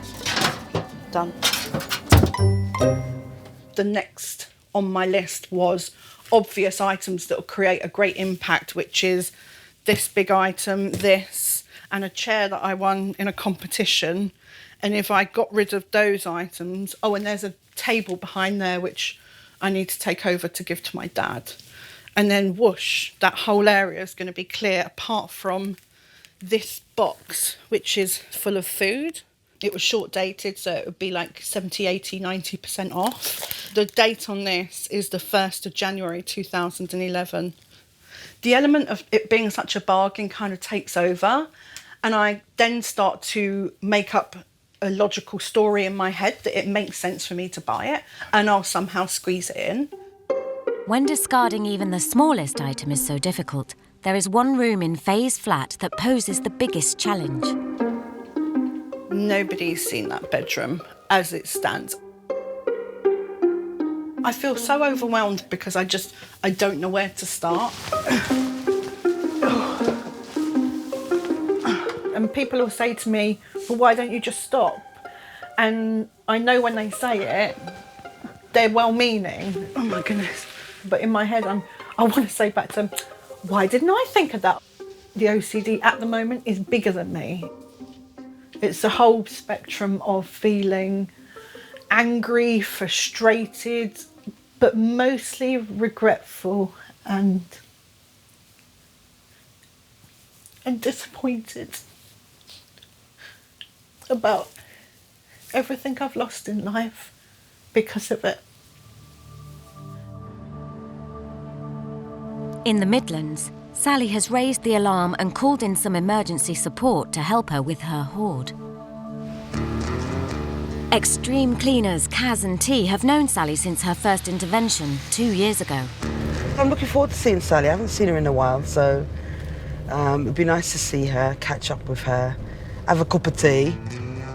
From what I can tell, everything should be okay. I do ask her every now and then, how's the flat, how's things going? So she always says that there's a bit of shopping in the hallway. Hopefully everything is smelling of roses.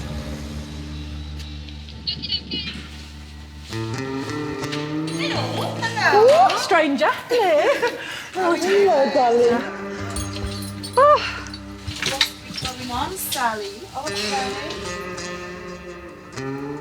It is getting closer. Over there. Yeah, I know. I've got to sort stuff out. So what's going on? Let me have a look at the kitchen. Go on then. Sally! Yes, I know. Sally! I know. Hold on, let me have a look. Sally! Yeah. Are you shitting me right now? No. Oh, Sally. The battle with hoarding can be a lifelong struggle. Like any addiction, a relapse can occur at any time. It's plates of cat food. I know what happened was, I bought a bin. Well, I got that all sorted. That bin's there, has been there since just before Christmas. Is that a brand new bin? Right, yeah, but it's just I've been dealing with a lot of other stuff and I wanted to sort that out myself. Rubbish hoarder Sally is having an emergency clean of her flat, less than 2 years after the council last intervened. Do you know what? I'm upset with you. Well, I There's know. no excuse, because you're just a phone call away. I know it's bad now and I should have asked you, but to be honest, that's the only second time it's ever happened. As we stepped out the lift, we could smell the Smell. flat, Sally. Do you know that hasn't been like that for a long time? Yeah, but as soon as it started to go like that, Sal, that's when you should have But called yeah. us. Sally's kitchen has got so bad, it's classed as a biohazard. Dealing with it is an emergency. I've been dealing with a lot of stuff with my dad because Dad's You had never once mentioned the kitchen was like that, Sally. You never Because the kitchen once wasn't that mentioned bad though a couple of weeks back. No, but you that's should only just- happened in the last X amount of weeks. If it doesn't look Put it how this way, we if you can't left get it. if you can't get to your sink, it's an issue. No, if it's, Okay, I can if get to it's the not sink. how If we you can't get left to your it. counter, it's an issue. Yeah, I know that. Oh, I know that. I'm not stupid. I mean, I know that. But you never said a thing. No, I didn't say so you've that. kept us in the dark. It Yeah. seems as though you've lied to us, Sal, because you've not mentioned it. Well, no, I've mentioned. Yeah, I wasn't lying, but I Right. hadn't mentioned it yet.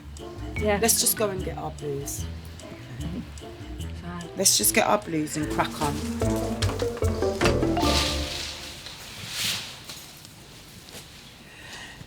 She didn't want to disappoint us, I suppose, and she didn't want to upset us or feel like she's let us down in any way. And we don't feel let down because she is a compulsive hoarder and it is a mental health condition. What we're upset about is the fact that the help is there for her and she We're hasn't here. accepted it.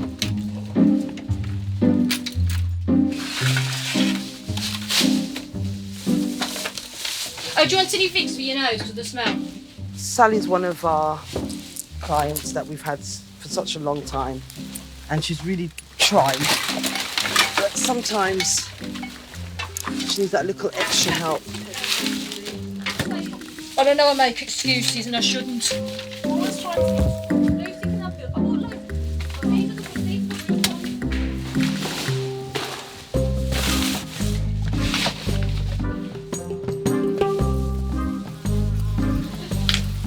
Oh, there's maggots there, Sally. Yeah. There's a big group of maggots right there.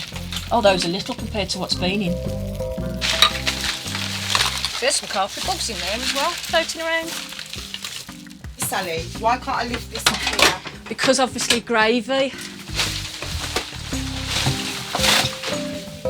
Can't believe I've effed up again. You got everything? Yep. Right, thank you. When I look in there, I see relief. You know, that I've got it, well, we've got it rid of. There's a wave of calmness over me now all the rubbish is gone. The kitchen may be safe again, but Sally will have to pay to have the rest of her flat cleared and made safe before the risk of eviction is removed. Sally is a very warm, loving, caring person, and this is her only vice, is that she's a compulsive hoarder. She just needs a good support network and she's not really getting that from anybody else at the moment like she was before. Yeah. So if the support network's in place and people are checking on her, I think that will give her more of an excuse excuse to try and keep the flat tidy, knowing she's going to have visitors. Hoarding is an isolating mental illness, with sufferers often living alone. But today, Faye has a rare visitor who will hopefully help her on her road to recovery. Hello. Pleased to meet Lovely you. to meet you. Jo is a declutter consultant with 8 years' experience helping people with their hoards. I think that the root cause of why I have OCD and hoarding and depression is to do with childhood things. Yeah. Like my dad leaving, and I felt very much out of control, that I couldn't fix these things. So it was a coping mechanism Yeah. for you with all this chaos going on, you know, Yeah. in your family life. So I very much was trying to find a mechanism to feel in control. Yeah. But my mum, ironically, she's an absolute minimalist, and she declutters every 3 months. So her home looks like a show home. It's absolutely beautiful. You may be rebelling slightly. There may be a little bit of you kicking out and saying, right, well, because she's so particular about where everything is, that you're going to sort of, rebel against that and almost do the opposite. I So understand what you're saying. For me, I don't think that's the reason. Okay. I very much aspire to be as my mum is. Ah, okay. So you've done the first stage of it. You've actually become aware of it. You know, like you said, all the theoretical stuff of it. So the next step is to actually physically start doing the practical side of it. How would you feel about us doing a little tour? I don't particularly feel comfortable with it, but I know that if I need to get the help, then I need to deal with the discomfort. Okay, shall I lead the way? Yeah. I've done this section. Yeah, okay. And it's amazing how that little bit of floor space can make you feel amazing. Hold on to that feeling, because that's the start of you continuing the good work you've already done. Thank you. Well done. This box is full of food. Okay. You could work out potentially how much of that you could get through realistically before it expires. Oh, it's all expired. Ah, okay. So this is your bedroom. So where do you sleep? Since, well, it's been about 3.5 years now, I've been sleeping on the sofa. Right, okay. Yeah. So again, that's another incentive, isn't it? So, This has become my norm. yeah, that's right. And it's only when external sources come in and they're like, they ask the question, where'd you sleep? And it's like, on the sofa. And I just think, that's such a sad story. I've had an idea, and I wondered what your opinion is. I was actually going to bring everything from the hallway into here, everything that's left in the living room into here, so that the hallway and the living room are 100% done. And everything is in here. I would strongly advise not to do that. Okay. Only because it's almost like picking up things from one room, putting them in another, and then you've made one room very overwhelming to deal with. And in reality, although you think you may well deal with it after, quite often what happens, I've been to places where 10 years later that door's still shut. Right. I went and got some boxes from the local supermarket. What I'm trying to do, which I've started here, is I've got a big box there. I'm trying to put everything into boxes. Boxes could probably end up becoming part of the clutter if you're not careful. Right. It becomes just a pile of boxes then in a room instead. So it's just delaying the process, I think. When this was at its worst, it made me feel like I was literally in a tomb. I felt buried in all of this. And it just felt so like it was kind of coming in on me, and just, I would do anything to distract myself. For Faye to conquer her hoarding, it's essential she avoids delaying the disposal of unwanted items. Try and do a little bit of decluttering every single day if you can, but just focus on one room at a time. Every time you pick something up, think, do I want this? And if you say yes, just dig a little bit deeper as to why you want it and do you need it. And the other thing is, if you do want to keep it, where am I going to home this? Yeah. Everything has to have a home. If it has a home, even if things get a little bit untidy, because, we're all like that, then at the end of the day, whenever you have a little tidy up, think, oh, right, I know that goes there. And you've got somewhere to put it. But if you haven't, it's just going to end up staying on the floor. It's true. I love Well done. hugs. Well done. Thanks for coming. Take care. Bye. See you later. I'm really pleased. I feel like we've made a lot of progress today, and she's got a lot of self-awareness. And I think the important thing is she's actually raring to go, and she's already started the process, which is brilliant. And I'm glad I was there. I could give her a few tips and homework to do do as well. And I feel like if she does a little bit every day, she's going to progress quite quickly as well and see some good results. With the accumulation of 40 years of hoarding in Richard's home, there's a whole neighbourhood that would like to help him clear it. We're shifting papers this morning, have we? Not in the sense that you mean, no. But, Like in the skip? No, to have this banter between us. Regular banter. Well, I've got to know Richard. I think it's over 7 years. I mean, Richard's been to my house for Christmas dinner. We're trying as a community to try and help him. The oldest part of Richard's hoard is the thing he's more passionate about than his papers. With me, it happens to be classic cars, and of course they take up the room that they do. And I think effectively there's 17 broken cars around this land here. If we could just get one car done up, I'd love to see him driving around in this old vintage Jag, just having a life. If I was push comes to shove, which would I choose? Obviously, the cars are a greater love than mere newspapers. I mean, it'd be nice to be able to deal with both, but there you go. After a lifetime of hoarding, it's possible things may never change. I would not like it to be just people coming in and just ordering up a number of skips and then the whole lot just disappears, because that represents pretty much a life's work just gone to waste. An Englishman's home is his castle. I've built my home, and you can call it what you like, but it's an extension of me. It represents what I am, and don't sort of interfere, sort of thing. Richard's happy. That's the way he wants to live, and we have to respect that and work with him at the same time.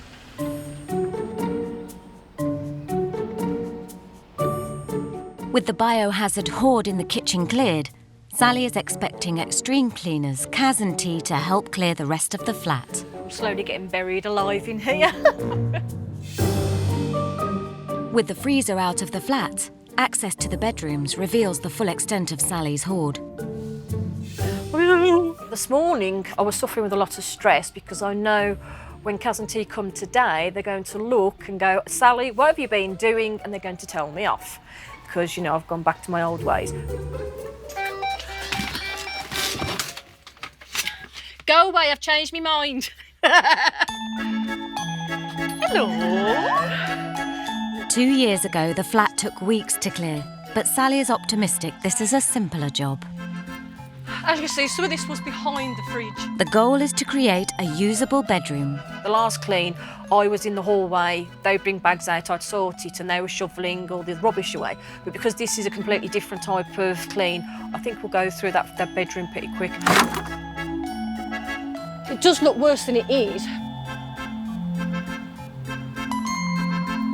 So I was going to do the clean myself this year, but when they came and we did the kitchen, I made a decision to have them come and help me. This way, I'm forced to do it, and it means now I can get my bed, after being 2 years in here, into the small bedroom. So that's my goal. Half of me wants to throttle you. I know. And half of me wants to smile. Yeah, I know. What are we going to do with you? What are we going to do with you?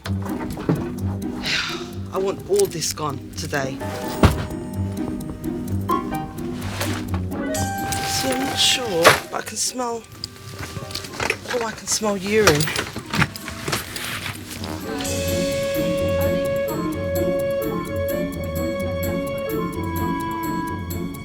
Usually I've got a good memory of things, and I just for some reason haven't remembered what it looked like in there, so...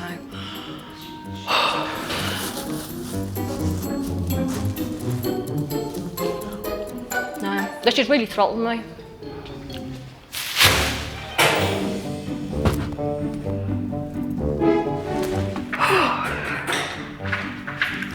What's in here?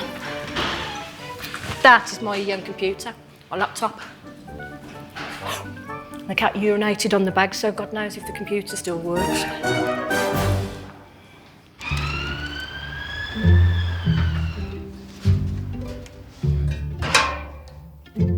Faye is tackling her rubbish too. I'll keep the lid just with a slight section ajar, just about that much, so that it minimises the possibility of anything accidentally falling in. With her OCDs to contend with, even a few items can be a slow process. The irony is that I can't even think of the last time, probably not even in the last 10 years, where I have actually done the check and suddenly found a receipt or a bit of money.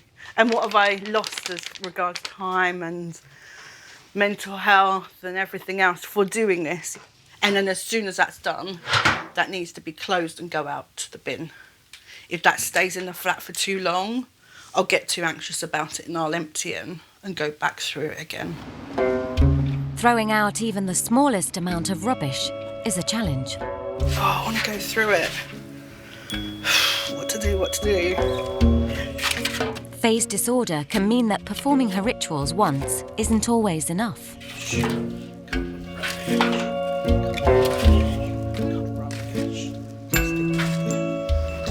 I've been making such good progress and I'm disappointed that I checked it. I should have left it. It's just rubbish. You know? Who cares?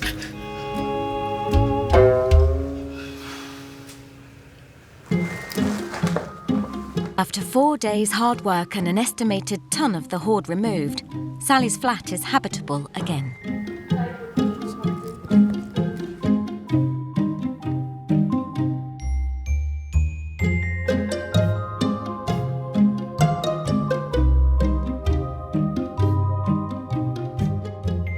It feels absolutely wonderful. It's really hard to describe, so much so that I was actually crying today when we were, talking about it, because I've been wanting to be in this bedroom since I moved in. I'm glad after 13 years of now wanting to be in here, I'm here. How Sally can help herself is just set goals every day. Small things like making sure that the catalyst is clean, getting rid of her daily rubbish. So that's all I can encourage Sally to do, is to keep a daily routine of small jobs. Our advice is everything in your home has a home. Home, yeah. So if you put it back in its home, it will stay there and you won't lose anything and it will stay tidy. There is a bit of concern when people talk, are we going to go back to my old habits? I believe once you're a hoarder, you're always a hoarder, but you have to fight. I think it could happen again if she doesn't have the right support network around her. No, but I know she enjoys the fact that we're around. Yeah. And she sees us as mates. We're like family now. We'll come back and check on her regardless. We're going to have to.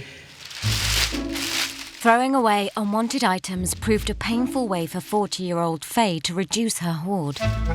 Today, she's donating instead. I've got 3 items I need to take to the charity shop.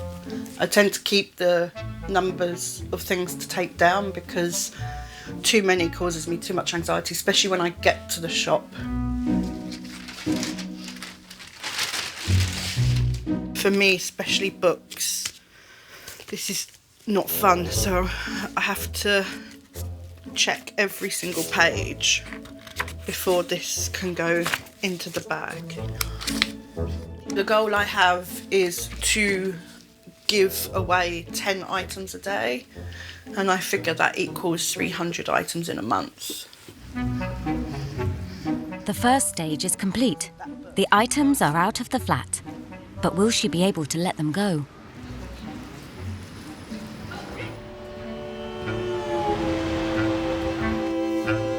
After decades of filling his bungalow, Richard's home has become a time bomb, dangerous for his health.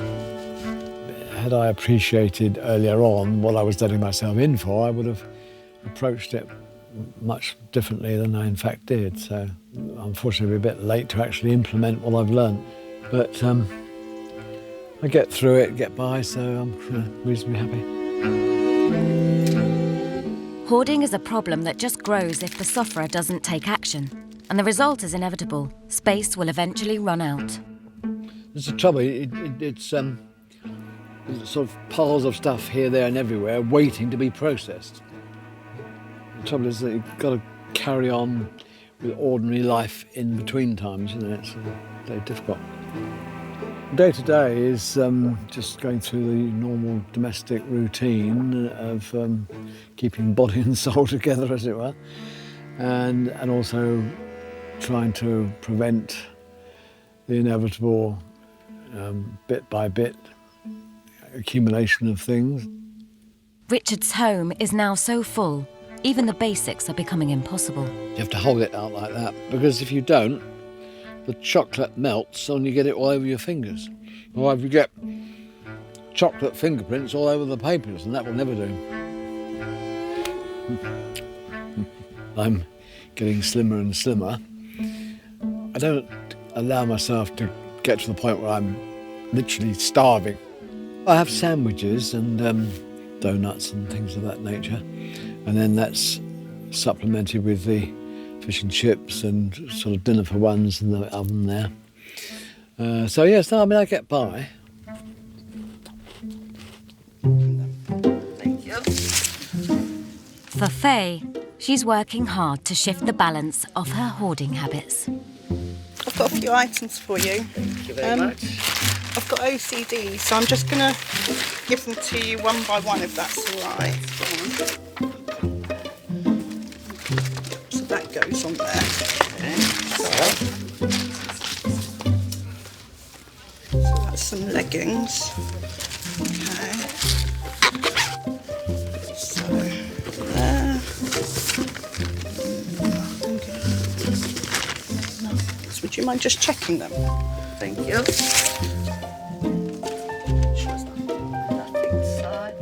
Three more things out of my flat.